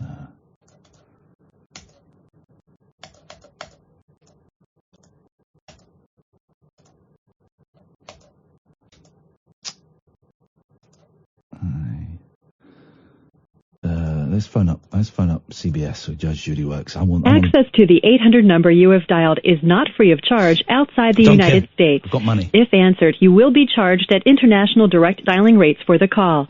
If you do not wish to proceed with this call, please hang up now. I'm staying. I'm staying, baby. I want a piece of that pie. This is how Judge Judy makes her money. Thank you for contacting CBS All Access. For assistance with upgrading your subscription, please press 1. Oh. To modify an existing subscription, please press 2. For technical related issues, please press 3. For all other inquiries, please press 4. To repeat this menu, please press 9. I don't have the ability to press a number, so just put me through. Thank you for contacting CBS All Access. For assistance with upgrading your... Hayley, can you take that call and press 4, please? I think 4 is going to be the one that we're going to need. Here we go. There we go. Let's go. Let's speak. We value your feedback and would like to hear from you. You can tell us about your customer service experience by staying on the line after our representative has assisted you, and you will be directed to our automated survey system. Okay. All representatives are currently busy. Your current wait time is approximately 13 minutes. You're joking! To call you back in about 13 minutes. No! Press 1. If you would like to wait for a representative, simply stay on the line. Not a problem. 13 minutes! All of our representatives are busy assisting other callers. Please remain on the line and your call will be answered in the order it was received. My call is more important than their call. Don't give me the whole music. Jeez. It's good music, actually.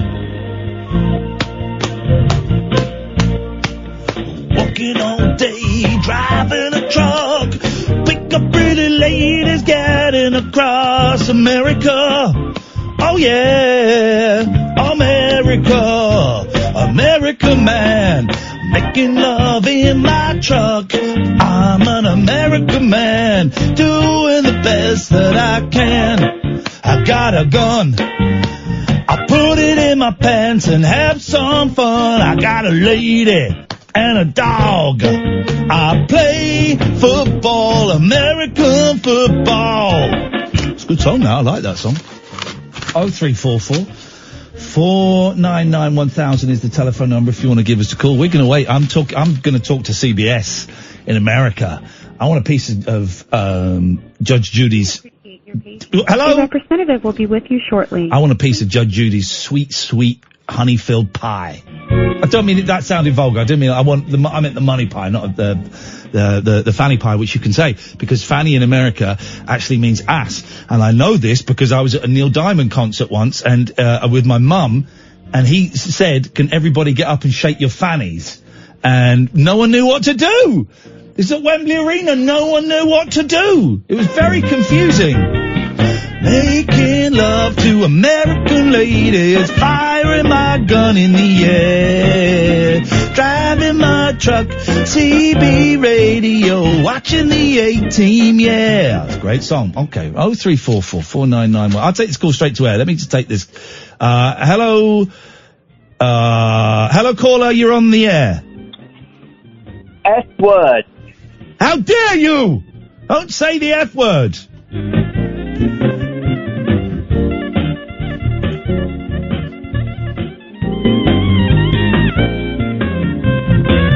Get my hair cut by a guy named Joe. Go to the store and buy some things. They've got the same stores in America as they've got in Britain. Some of them, but some are different. They've got Whole Foods. We've got Whole Foods. I got confused. I got a little bit confused. I got confused. I'm an American. Yeah. Oh yeah. Oh yeah. I build a wall, stop the Mexican man coming in. Stop the drugs. Free the babies. Well, yeah, I'm pro-life. I'm an American man. Go to church with... Oh, Jesus. Thank you for contacting CBS All Access. My name is Tara. Please note that this call will be recorded for training and quality assurance purposes. With whom do I have the pleasure of speaking with? Hello, yes, my name is Iain Lee, and I'm broadcasting live from the United Kingdom. I just want to find out, is it true that Judge Judy earns, like $150 million? And if it is true, how do I get a piece of that pie? You're calling from the UK? Yeah, we're live on Talk Radio now. And I'm a broadcaster, and I'm good, man. And Judge Judy's good, but I think I could do it when she's maybe on, holiday, or as you say, vacation. I'm unaware. You know you're calling CBS All Access, right? CBS, yeah. That's where Judge Judy works, right?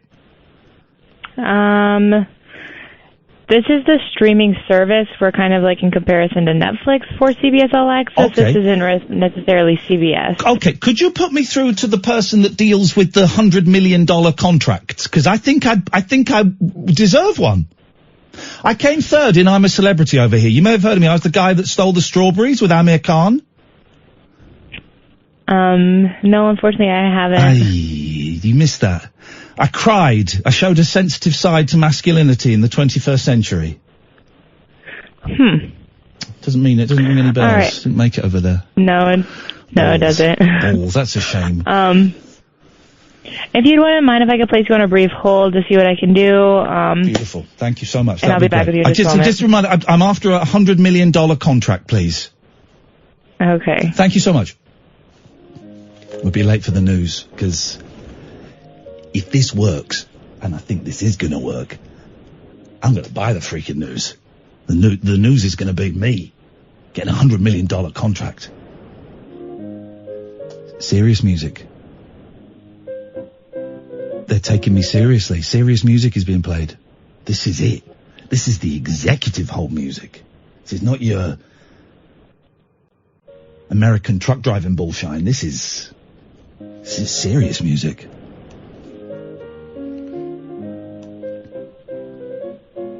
Classical. Very classy. This feels like Judge Judy hold music. I think this is how James Corden got the gig, isn't it?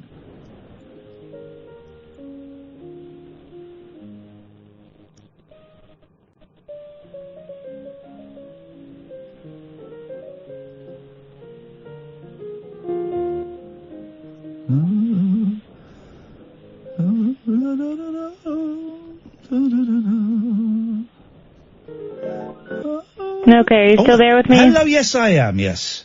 So when do we start? Okay, so the only number I can provide you with right now is audience services. They're in charge of shows and everything like that. So you could contact them at 1-212. Yep, 1212. 975. 975. 3247. Okay, and you think they'll be able to give me $100 million? I don't even want the amount. She gets $150 million. Bert, who does it with her, I'm guessing is probably on like 110. I just want a $100 million contract, that's all. I'm unsure of what they'll be able to provide you with, or... If I get a $100 million contract, you're getting $1 million. You're just getting it as a gift, to say thank you for the help that you've been. Okay. Well, good luck. Is there anything else I can assist you with? Are you sure you don't remember me and Amir Khan stealing the strawberries? I am sure. Thanks so much for your help. This is Talk Radio. The Late Night Alternative with Iain Lee on Talk Radio. We have ways of making you talk. Johnny Rhythm just saying good night to you all and God bless you.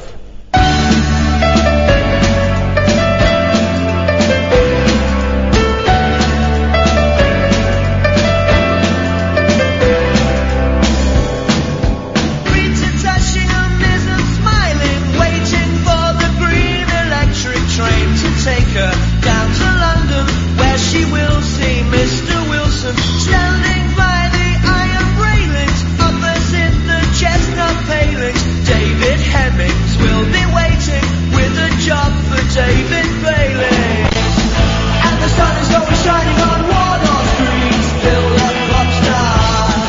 And the king is in the counter-dance busting out smashed up guitars. And Eve Kuriakin looked at me.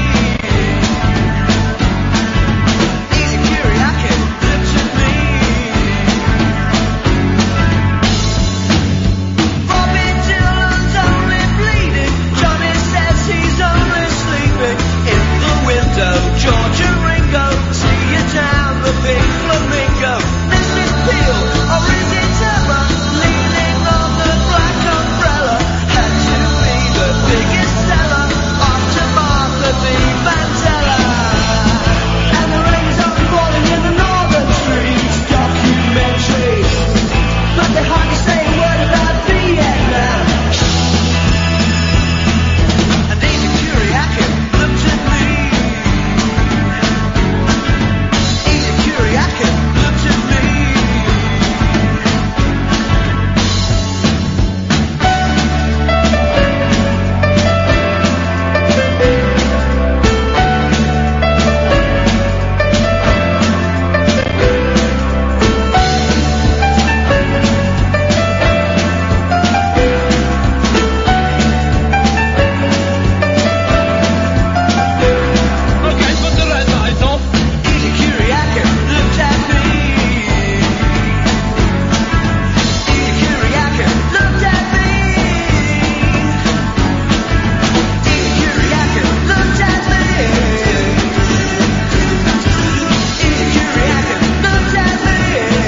Show tonight. From zero to hero, I've been called a C, and then secured $100 million contract. Wow! What a day. And I spent all day in bed. This is like the best day ever. 03444991000 is the telephone number. The last 50 minutes of the show before Paul Ross comes in and does his thing. Let's go to James. Good evening, James. Hello. I think it's worth every penny that they're spending on James Corden to keep him over in America. But they should keep going, definitely. I don't want to. Listen, I don't want to. You know, we're on this show. We celebrate.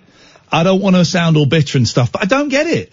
I met him once, very briefly, after he was doing an Alan Bennett play, The History Boys. It's before he was famous, and good play. It's a great play.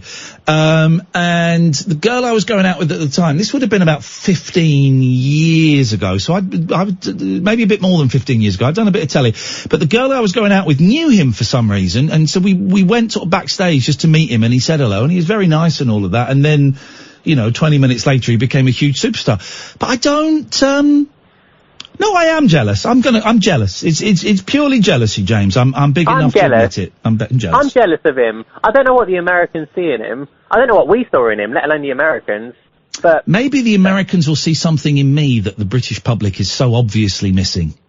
I think so. I think you should, I think you're selling yourself short just in Nottingham and Belfast. I think you should definitely do shows abroad, shows overseas. The dream, right? The dream. And I wrote to some people and I never got a reply. The dream would be to do this show here and then one night a week do a phone-in show in America, whether, it's syndicated or whatever. But just imagine. And you could do it, because you can do it. I've done this show from home a couple of times. You can do it. Imagine George in America. Mate, imagine. But also imagine taking this act and exposing it to what is traditionally, as it is here, a right-wing phone-in thing. And there's me, playing all psychedelic clips and leaving people on to talk to each other and telling people they're idiots and all of that stuff. I think it would work wonderfully. I mean, Chantay over there. Chantay. And I'm at a period in my life, actually, where if this all went pear-shaped here, which you never know, it might do, I could not easily, actually. It would be difficult, but I could go and live in America for a couple of years. I could make that work. I fancy living in America. Yeah. The gigs are better, the vibe's better, and then you can just sod off and live in the country if you don't like it. I think I could do it, and it'd be tricky with the kids and stuff, because the kids would stay here with their mum, but I think I could make it work. Anyway, that's just me thinking out loud. James, what have you got for us this evening, please? No, I was just going to say that I really enjoy your calls with George, and I think people are being harsh on you, and you need the other side of the coin. He wouldn't keep calling if he thought it was bullying or you were being mean, so I think people should get off your case. I think he enjoys it, you enjoy it, and I think... Shut up, you C. You're a C. You're a C. But here's the thing about calling someone a C. Everyone's now thinking of the actual C word. It's the same as saying the C word, because you say C and people in their heads put the last three letters in, and so everyone's hearing the C word when you say the C word.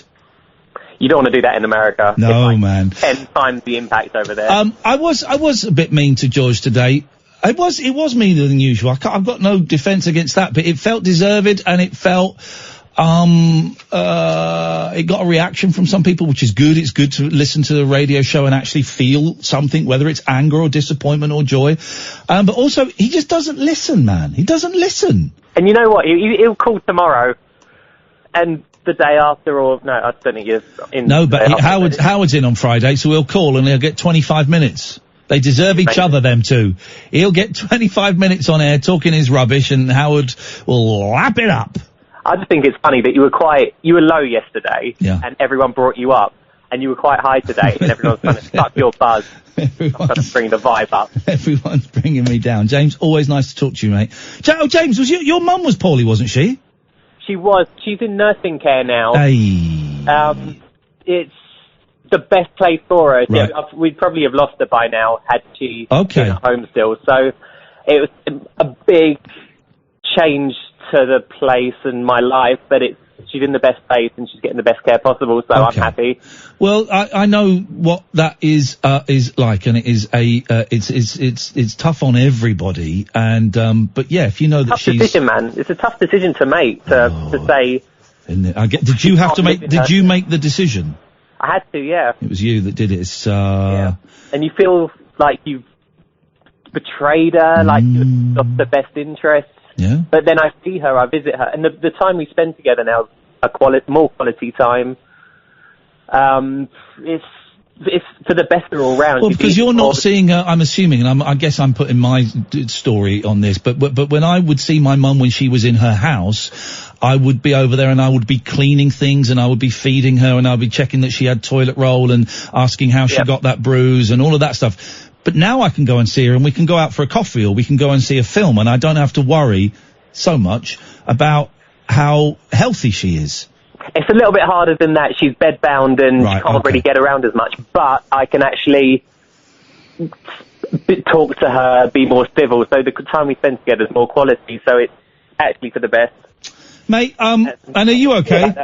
Yeah, I'm good. I'm coping. My cat died the other day as well. So I've been hit by a few things lately. Yeah. But, it's life, innit? That's life, man. You're a good man, James, and I wish you lots of luck. Thanks, man. Take care. Take care. Bye-bye. Let's go to Nelly. Good evening, Nelly. Good evening, Iain. You okay? I'm fine. I was thinking about you today. Yeah. In what scenario? I was masturbating. Right. When I phoned in because... I was just thinking, I was so sorry. I was just thinking that you hadn't called in for a while, and I just sometimes put call. So sorry. Sometimes made myself laugh. I do apologise. So sometimes I feel I've soured the tone ever so slightly. I was just thinking you hadn't called in for a little while, that's all. And then you've called in and I've upset you. No, you haven't upset me. That's just all. It's fine. So, because... Go on, sorry. Yeah. I've got, because I haven't called in for a while. Yes. For various reasons. You've got lots of made-up top tens that are impossible to answer. No, I've made a list of things. Okay. I thought might be good, topics to ring in about. Okay.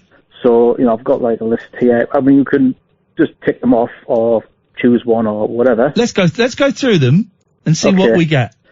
And by the way, I'm assuming if anyone wants to call in about these, Nelly, they're welcome to. Is that right? Yeah, go on then, if you want to, yeah. Wow, this attitude, I love it! 03, I'll take calls straight to air, Hayley. If anyone wants to call in while Nelly and I are just chatting and wants to join in with any of the topics, even though Nelly's quite reluctant, I'm actually up for it. 0344 499 1000. 0344 499 1000. Nelly, let's fire away. Let's see where we get to with these. Gonna be good. Okay, Ian, so number one, yes, I've written down My Mother the Car, which I think refers to the 1950s American television show. Okay. Which is basically about a bloke who buys an old car that's possessed by his mum. Oh, I've heard about this. But he has to enter his mum. Yeah, it's the best theme tune in the world. Well, hang on a second. I'll be the judge of that. What's it called? I Entered My Mum. My Mother the Car. My Mother the Car theme. Okay. Really weird. Okay. Oh, okay, here we go. Get £50. Whoa! Hey, that's an advert. Hang on a second. Here we go.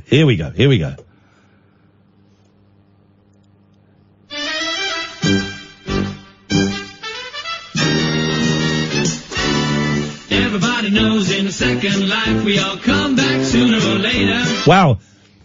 Wow, that opening line is mind-blowing and very presumptuous. Everybody knows that in the second life we come back sooner or later. Okay. Yeah, well, the thing is, Ian, what do you think the next line's going to be? Sooner or later. Yeah. Everybody knows in the second life we come back sooner or later. Oh, is it going to have to do with the radiator? No. Mater? No. Oh, we've got to find out. Yeah. As anything from a pussycat to a man-eating alligator. Whoa! As anything from a pussycat to a man-eating alligator? Of course. Okay. And carry on. Well, you all may think my story is more fiction than it's fact. You all may think my story is more fiction than it's fact. Again, there's no car rhymes coming up with fact. I reckon it's that. They say that. Actually, I can't remember. Okay. But believe it or not, my mother dear decided she'd come back as a car. She's my very own guiding star. A 1928 quarter. That's my mother dear. She helps me through everything I do, and I'm so glad she's here. My mother the car. My mother the car. Hang on, there's an episode here. I've got, hang on. Oh dear.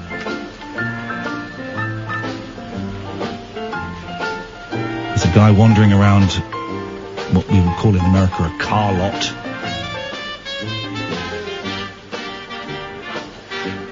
I think that's the one where he actually finds the car with his mother inside. Yeah. Don't spoil it for me, mate, please. Oh, okay. Here we go. Fixer-upper.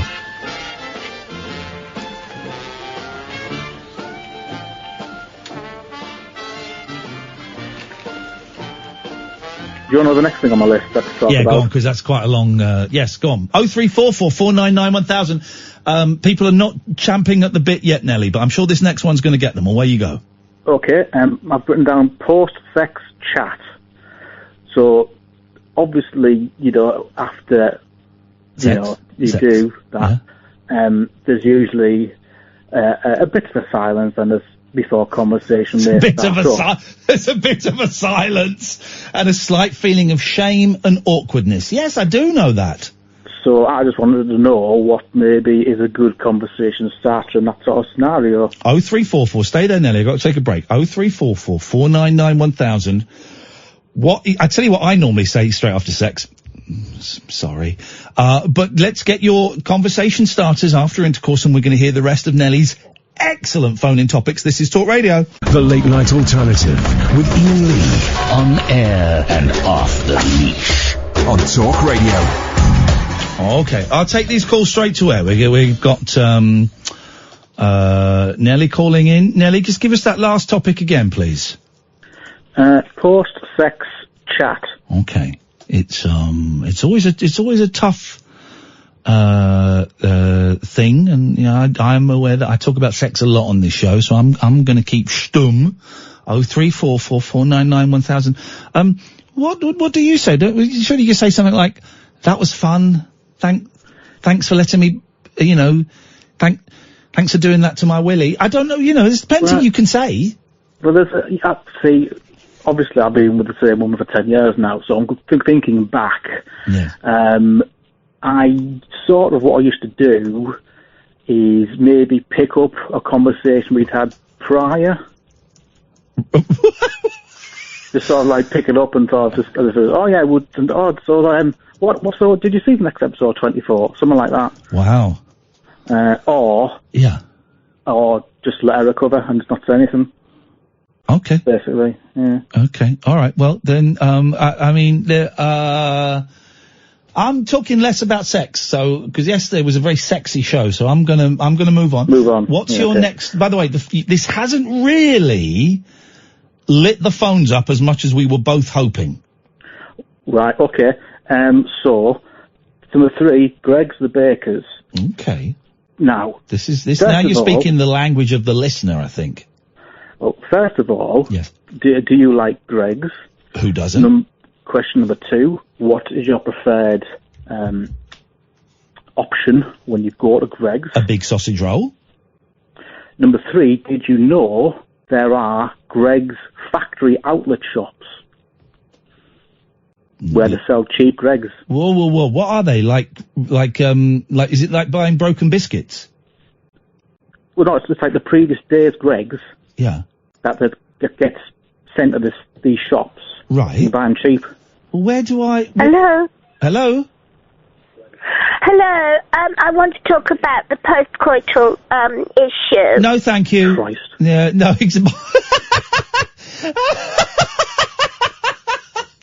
Oh, Nelly, you've made me laugh so much. She could say anything, couldn't you? The vitriol coming from your mouth then. Let's try this one. Hello, caller, you're through to Nelly's hotline. So I was in bed with Maggie, and we'd just finished. Oh, God. And then what happened was we just both lay there for a bit, and then she said to me, well, you don't talk to me anymore. And I said, well, what do you mean? I'll talk to you whenever you want. And she said, no. And then I started talking dirty to her, because that's what I thought she meant. Yeah. Like, dirty talk being a sexy thing. Sexy things. Yeah, but she didn't. She said, no, talk to me like normally. So that was it. Didn't work. Okay. That's a sad story there. Who's Maggie? I've got no idea what happened in the last 3 minutes. You've made the show go weirder than it normally is, Nelly. So at these, like, cheap Greg's, what they do is, like, the previous day, they sort of, all the, like, sort of leftover food goes to these, like, specialist factory outlet shops. Right. So you can get, like, four sausage rolls for £1. Well, where are these? Well, here's what we do. We all stop buying Greg's. We all agree that we're not going to buy Greg's. Then we all just get the cheap stuff the next day. Well, there you go. That's what we need to do. Where are they? Where do I find one? I think most of them are in the northeast, to be fair. It's a long way to travel, but Greg's is so good. I think that's where Greg's was, like, sort of based out of, isn't it? So I think there's, like, more Greg's there than anywhere else. And Greg is a real person. Well, I presume so. Yeah. Well, I don't think it's a random name that's chose. Okay. Just Mr. Bloke who, All right, I'm going to be honest, Nelly. You're very up and down. Next one. Go on. Egg preference, I've written down. So, Large. Ian, taking into account Yes. the type of egg meal, how difficult it is to produce, how good you are at making it, and how tasty the egg meal is, which egg meal would you make? Poached eggs on toast, obviously. Oh, good choice, yeah. I do the best poachers. I do the best poachers. And I just do them in a saucepan with, I don't need vinegar, I don't need any of that stuff. I time them to voila perfection. I am spot on with the poached eggs, and I would smother them in half a bottle of sweet chili dipping sauce. So, the problem with me in poached eggs is they just splatter everywhere, and I can't get them all. Because you don't know how to do them, because you're an idiot. Yeah. Because what you got to stir the water. The water has to be going at quite a circular pace before you crack the egg in. Yeah, I prefer egg and soldiers myself. Okay, this next one had better be good, Nelly, otherwise you're just getting cut straight off. Right, okay. Sean Connery, of course. Sean Connery, what happened tonight. And passing away. So. Well, hang on. Whoa. Sean Connery's. Hang on. So. Hang on, shut up. Sean Connery's dead?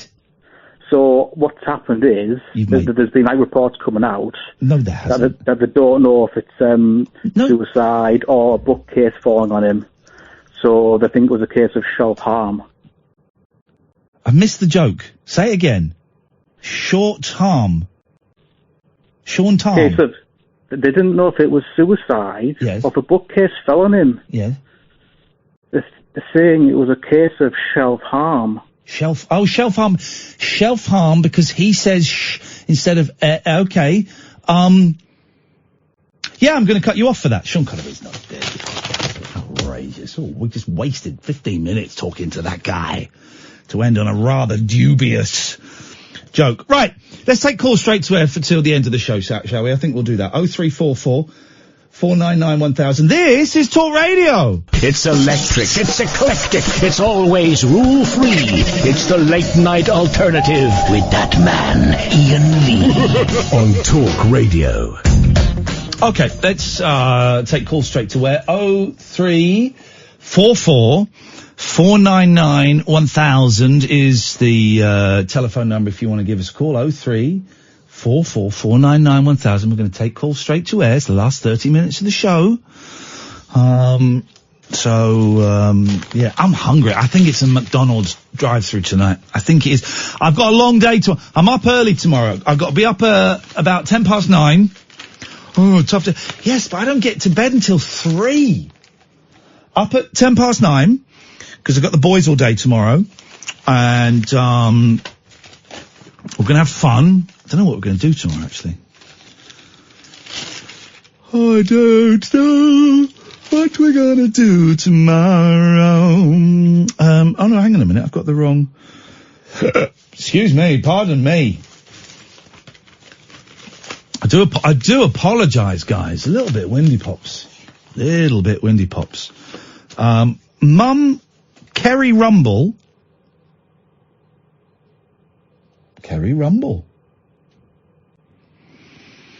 whose husband looks like a really old version of Ron from Sparks. Mum, Kerry Rumble, stays awake all night, battling to stop her home being invaded by slugs. Imagine. I had 4 dead creatures brought into my house today by these bloody cats. 2 shrews and 2 mice. And Mucky just came in and she sat down. I was on the computer, one of the rare moments I was up today. And I heard her sort of sit down behind me and she did a little meow. They never really meow, the young cats. And I turned around and she's just there chewing on a mouse. Oh, well, come on, man. Come on. And so now what I do is I got no qualms. I just pick them up by the tail, the mice, not the cats. Just put them in the bin. And I came back, when I got home yesterday, in the kitchen, there was a mouse, and it was its head and its tail, and then, like, where its body was, it was just like a red strand of, like guts, I guess. Pick it up by the tail, put it in the bin. Don't have a problem with it. Happens so much now. I don't have a problem with it. I just get on with it and I deal with it. And that's life. That's what we do. That's life. That's what we do. 03444991000. Mum Kerry Rumble stays awake all night battling to stop her home being invaded by slugs. She says the pests have targeted her kitchen between midnight and 5 a.m. every day for a month. It sounds a little bit paranoid. To think that they're deliberately attacking her. The 47-year-old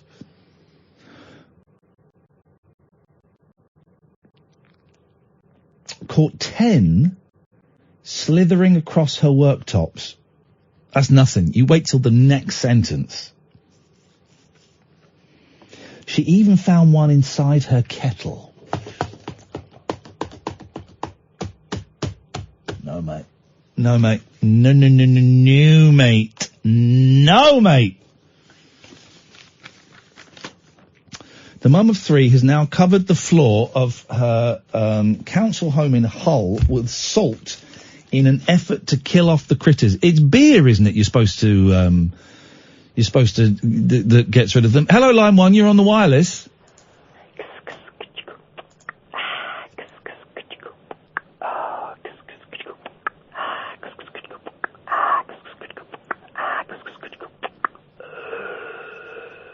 Thank you very much. I've noticed someone told me on there's this nutty woman who we banned a long time ago for being nuts. Actually, like proper dangerously unpleasant, unfunny, very dark, nasty nuts, who keeps tweeting that she's been getting on the show this week and last week. It's like, what? Why would you lie like that? That's a weird thing to lie about, isn't it? Some people are so freaky. Line 2, you're on the wireless. Oh, hi, Ian. It's Liam. Hey, Liam. How you doing, man? Yeah, I'm good, man. How are you? I'm on top of the world. I'm a spiritual giant. I've been listening to your show tonight. It's been pretty funny. It's been all right tonight, actually. I've had a laugh. Thank you. Yeah, the lady earlier who was shouting at you, that was a bit annoying. I had to turn the radio down. I can't remember her name, like Charizard or Chantay. Her name was Chantay. She's very angry. She listens to the show every day for a year and is very, very angry and called me a C word. But here's the thing. I enjoy those calls. Back in the day, years ago when I used to do this, those calls used to get me angry and I would be like, and I could feel the anger. If you listen to the start of that call, you might hear me actually properly get a little bit angry at the start, because I started getting that, I could feel that anger coming up. Yeah, but me and my friend were getting angry on your behalf. Oh, I bet. But I managed to... Before. He was like, he couldn't believe how, like, chilled you were being with it. He was like, she was so rude to you. I managed to let it go. About 45 seconds into it, I managed to let it go, because that's old behaviour. But, I enjoy those calls, because when, as someone who listens to radio, myself, Liam, I like those. I like hearing those calls, and you don't get them very often. So I'm a big fan of those. So I enjoyed it. I don't know, have you ever heard LBC, man? They got loads of idiots phoning in. They got loads of idiots presenting on there. Oh, well, I didn't want to say it myself. But no, I've said it for you. I'll take the flak. They're all a-holes. Yeah. There was that guy telling jokes earlier that were really bad, and I was thinking I might be able to tell a good joke, maybe. Make up for it. You can try it. I get very uncomfortable when people tell jokes, because I don't know how to react. I do sometimes wonder, and I'm not making light of this, I do sometimes wonder if I'm on a bit of a spectrum. Maybe we're all on a bit of a spectrum. But whenever someone comes up to me and says, I've got a great joke for you, I kind of freeze, because I don't, and I fake going, yeah, that was good, man. But I never laugh I never genuinely laugh when someone tells me, a joke. But go on, this might be a different thing. Let's have it. Okay, so yeah, it's just a joke that I like, and that's the main reason why, actually, because most of the time, you're right, most of the time people tell jokes, it's annoying, and they're not that good. So I thought this might make up for it. How do you turn a duck into a soul singer? I know the answer to this, but I'm going to let you. I'm going to let you say it. So to turn a duck into a soul singer, just pop it in the microwave for about 15 minutes and wait until its bill withers. Until his bill withers. His bill withers. Liam, on that bombshell, I'm going to say thank you very much for your call, and we're going to go to line 3. Good evening, line 3. Hello, how are you doing? I'm okay, how are you? Not so bad, man. It's been a long time since we talked. Yeah, it's been about 2 years. Yeah, and I know we didn't part on the best of terms, but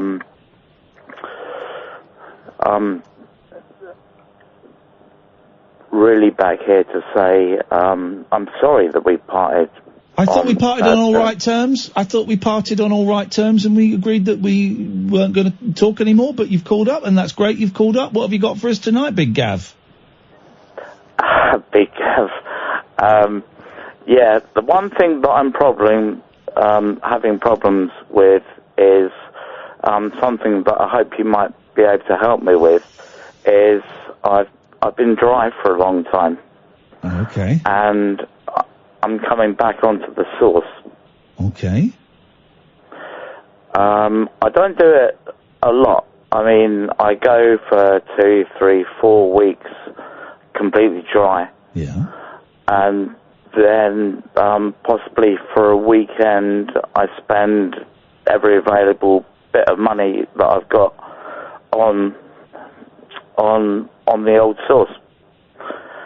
And it's something that I'm scared about, because I know that I can go without it. I can't. Do you listen to the show? Every night, man. Right. Every night. I can't help you beyond. You know my story. You know what I did. That's all I can suggest. I know you think the 12 steps is the. Well, all I can tell you is my story. I know they're not for everyone, but it saved my life. It worked for me. Are there any alternatives apart from? I don't know. 12 steps? I don't know, because that's what worked for me. And you know, if all I can say is that worked for me. And if you don't want to give that a go, that's cool, man. But that's all I can offer you. In that case, that's brilliant. And again, Ian, thanks for taking my call back. You're very, very welcome. Let's go to line 3. Line 3, you're on the wireless. Hello, Ian, on this holiest of all Thursdays. Welcome, sir. What is your membership number? 24 star. Excellent. One of my favourites. Good God, that's a beautiful thing. I've had a good week, Ian. I've had 2 pairs of new shoes and a new front door. What, you got 4 feet or something? What's going on with 2 pairs of new shoes? Listen to you, bloody Howard Hughes, the billionaire, not the radio presenter. That's it indeed. Me and my daughter have just watched the Rocket Man, the Elton John film. Rocket Man, no. That's the one. I haven't seen it. Have you seen it? No, I haven't seen it. It's very good. I bet it's brilliant. I don't know anything. I don't know really much about any of his lyrics or stuff, or I just know who he is. Grew up with him, watching him in the 70s and 80s, and it's really, really good. I bet it's great. And of course, directed by friend of the show, Dexter Fletcher. Him from the Press Games Master. He was on Games Master, Press Gang. Yeah, he's been on the show as well, Dexter. He might come on the show at some point. I've been texting. He's a very interesting man. Dexter Fletcher. He lived in a car for about a year. Why? He lost, he couldn't get any work, and I think he was into drugs. I can't quite remember. But he ended up living in a car. Well, drugs are quite Moorish. They're very, very much like a fine ginger cake. Yum, yum, yum, like a fine ginger lady. Okie dokie, now we got a little bit vulgar there, for goodness sakes. Johnny number 24. 03444991000. Call straight to air. This is Talk Radio. Kick off your slippers. Don't go to bed. The party is just starting. You can sleep when you're dead. The Late Night Alternative with Iain Lee on Talk Radio. Yes. Everyone on Periscope's doing a food order. McDonald's. I wasn't going to have McDonald's, but then I weighed myself today, and I thought I'd be closer to 15 stone. I was 14 stone 6. So that means I've like put on £1 from eating all those McDonald's. So it's like, well, I might as well have another McDonald's then. I might as well do that. Only the lonely. Roy Orbison was not great as far as I don't want to get too controversial in the last 15 minutes of the show. But Roy Orbison was lousy. The only good Roy Orbison song, and have I got this right? He was like 56 when he died, right? Roy Orbison, I'm sure, was only 56. He looked 56 in the 60s. Was he 56? I bet I'm right. I bet you I'm right. He was, wasn't he? 56. Have you seen that picture of the travelling Wilburys? And someone's put their ages all by them. And they're all younger than I am now. The travelling Wilburys. I mean, now they're older than me, but the picture of when they were the travelling Wilburys, they're all younger than me now. It's nuts. No, the only good thing he did was, anything you want, you got it, boom, boom. That was it. Everything else, Drove All Night, rapey. Pretty Woman, rapey. The one about the candy-coloured clown, I mean, just atrocious. But Anything You Want, boom, boom, is a fantastic song, man. We didn't do the Slug Lady. Look, I'm sorry, I do apologise. We got distracted by Nelly. I apologise. 0344 499 1000. Calls straight to air. Mum Kerry Rumble stays awake all night battling to stop her home being invaded by slugs. Crying was an awful song as well. She says the pests... I don't really like those old kroners. That's the problem with me. They get on my nerves. She says the pests have targeted her kitchen between midnight and 5 a.m. every day for a month. The 47-year-old caught 10 slithering across her worktops. That's not a euphemism. And she even found one inside her kettle. That could be a euphemism. The mum of 3 has now covered the floor of her council home in Hull with salt, in an effort to kill off the critters. Hang on a second. Hello, line 1, you're on the wireless. Oh, hang on a minute. Now you're on the wireless. Hi, Ian, it's Jack. Hey, Jack, how you doing? Yeah, not too bad, thank you. Robertson. Yep. Do you know a song called "A Love So Beautiful"? No. Is it by Roy Orbison? It's by Roy Orbison. Is Roy Orbison? Is it? Yeah, it's called "A Love So Beautiful," and it's a really good song. I'm going to listen to it now, Jack. We are going to listen to it now. And if it's not, who's it by Roy Orbison? Yeah, but wait there, I need to give you a little bit of context. It's at the end of a movie called Indecent Proposal. No. What do you mean? Don't talk to me as though I went to the pictures to see Indecent Proposal. Yeah, and at the end, you'll remember this song. Oh, well, I won't remember the song because the film was like 25 years ago and it was crap and I only went with a girl because I fancied her. But you can't. A song being at the end of a film, giving it context, does not a good song make.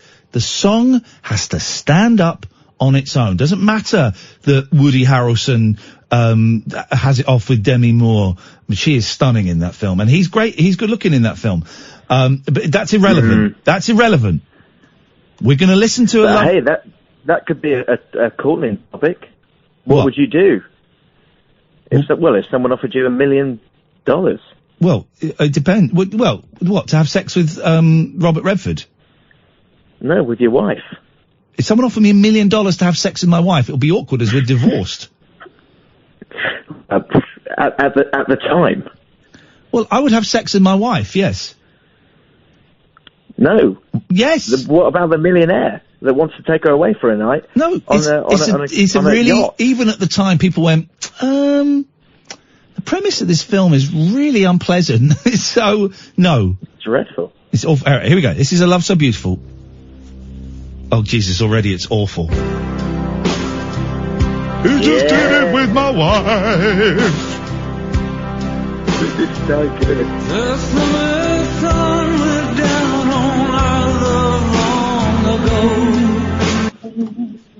Are you singing it, Jack?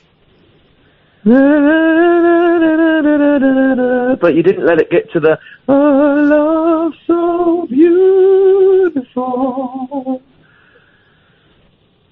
Thanks for your call, Jack. Next time, have a really long, hard think about whether you want to make that phone call or not. $1 million. Of course not. Of course not. Why would you let $1 million? Well, it would depend, I suppose. And if you're like swingers, right, and you're kind of into swapping partners and stuff like that anyway, and you do it for free, sometimes you have to pay to go to those parties, I have been told. Imagine if I went to a swinging party, right, and someone recognised me. Oh, I've thought about it. I don't know what I'm thinking. You'd be like there with, with someone else's wife, and the husband's there, and there's a fella there and a lady there, and then they go, "You're the strawberry guy, aren't you?" It wouldn't work. Wouldn't work. The mum of 3 has now covered the floor of her council home in Hull with salt. 0344, by the way. 499 1000 is the telephone number. Call straight to air. In Hull with salt in an effort to kill off the critters. Kerry said at first there was just 1, 2, or maybe 3, but now there's 8 or 10 at one time. There's just too many. We're not going to bed until 5 a.m. because we're having to catch these slugs at that time. Kerry and her partner, Carl Taylor, checked and he looks like Ron from Sparks. Kerry and her partner, Carl Taylor, checked the house for holes, but found none. Checked the house for holes? They got to be living in the house. Yes, line 1, you're on the wireless. Hello. Hello. Do you think the slugs could be attracted to her Charlie? Jeez, I mean, this is a callback to something from 15 years ago.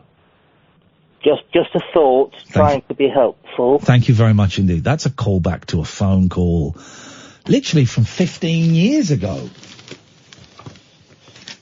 A spokesman for Hull City Council said officials are aware of Kerry's plight and a surveyor was due to visit and carry out repairs next week.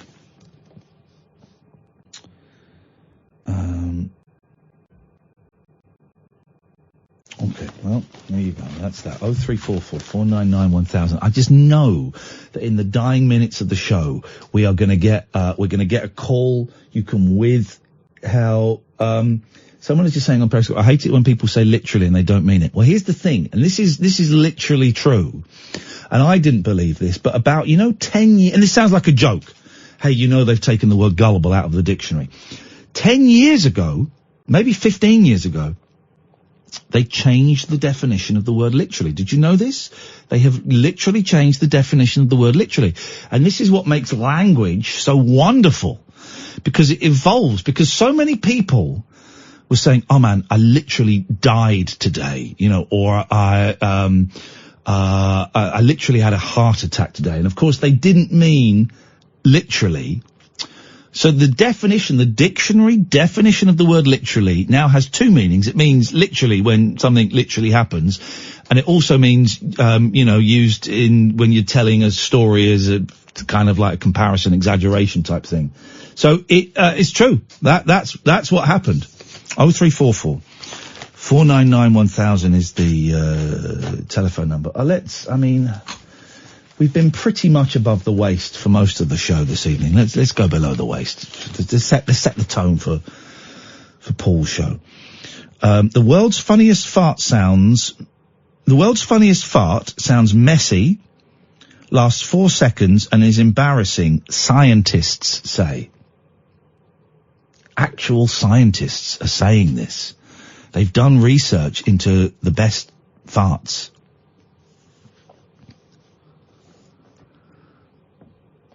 Someone's saying the Big O looked old when he was young, because when he was in his 30s, both his sons died in a house fire. Does that make you look old?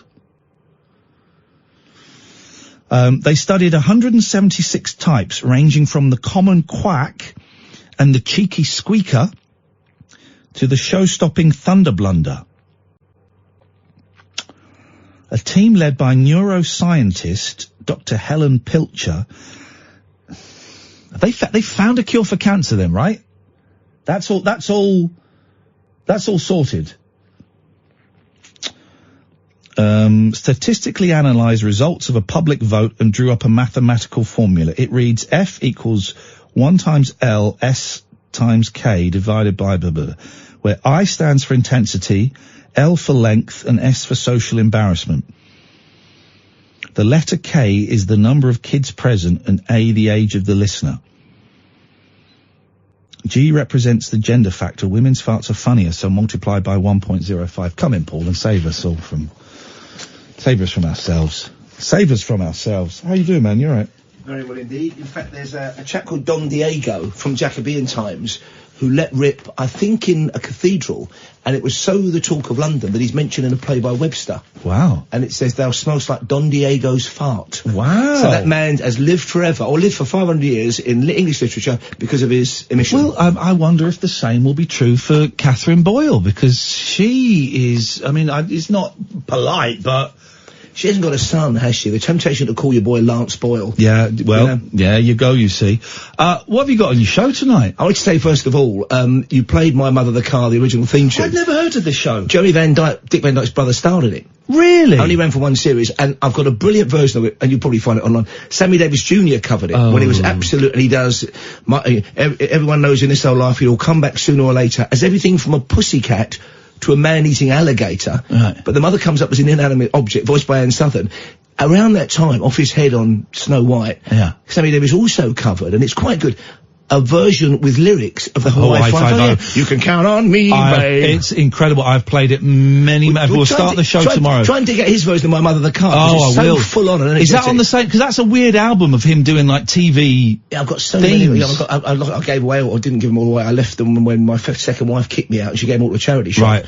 But I've had so many different Sammy Davis Jr. compilations. But he's done some I don't know much about Sammy Davis Jr. He converted to Satanism for 3 or 4 days. Did he? In the 60s. He converted to Judaism. Yeah. And of course was a key member of the Rat Pack and a great voice and performer. I know that he got his eye is so screwed up because of a car crash, and they took him. The nearest hospital was like 20 minutes away, but it was a white hospital, and they had to drive for like an hour and a half to the nearest black hospital. And his autobiography, he wrote a couple, but the first one called Yes I Can, which is one of his songs, is terrifying because he was, a little small fella. Yeah. He'd been on showbiz since he was 2 or 3 years old. You can see footage of him doing a great song, I'll Be Glad When You're Dead, You Rascal You, and he's just full of talent as a 4 or 5 year old.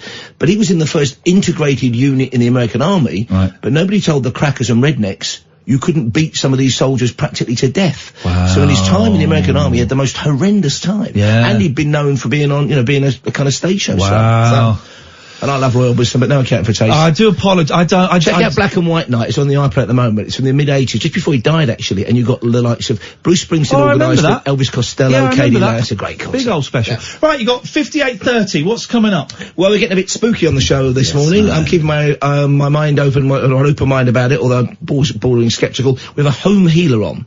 If things are going missing or walkabout in your home, she spoke to one client who was completely freaked out. She came down one morning and there was a paintbrush with dried red paint on it, not there the night before. What do? You don't suspect the handyman has left it behind. You go for a home healer. So she's on the programme. She's on the programme. And also, we're speaking of a company that has divided planet Earth up into, you may have heard of this, 57 trillion 3 metre by 3 metre squares, and they've named them all. Oh. It's called What 3 Words, and the idea behind it is, and the British police are now using it, you can find out by downloading that for free, if you're a member of the public, free, companies get charged, and you say, get onto these, I'm at what epic tragedy, or whatever the words are, and they can pinpoint you exactly. I mean, it sounds great. Paul Ross up next. This is Talk Radio. This is Talk Radio.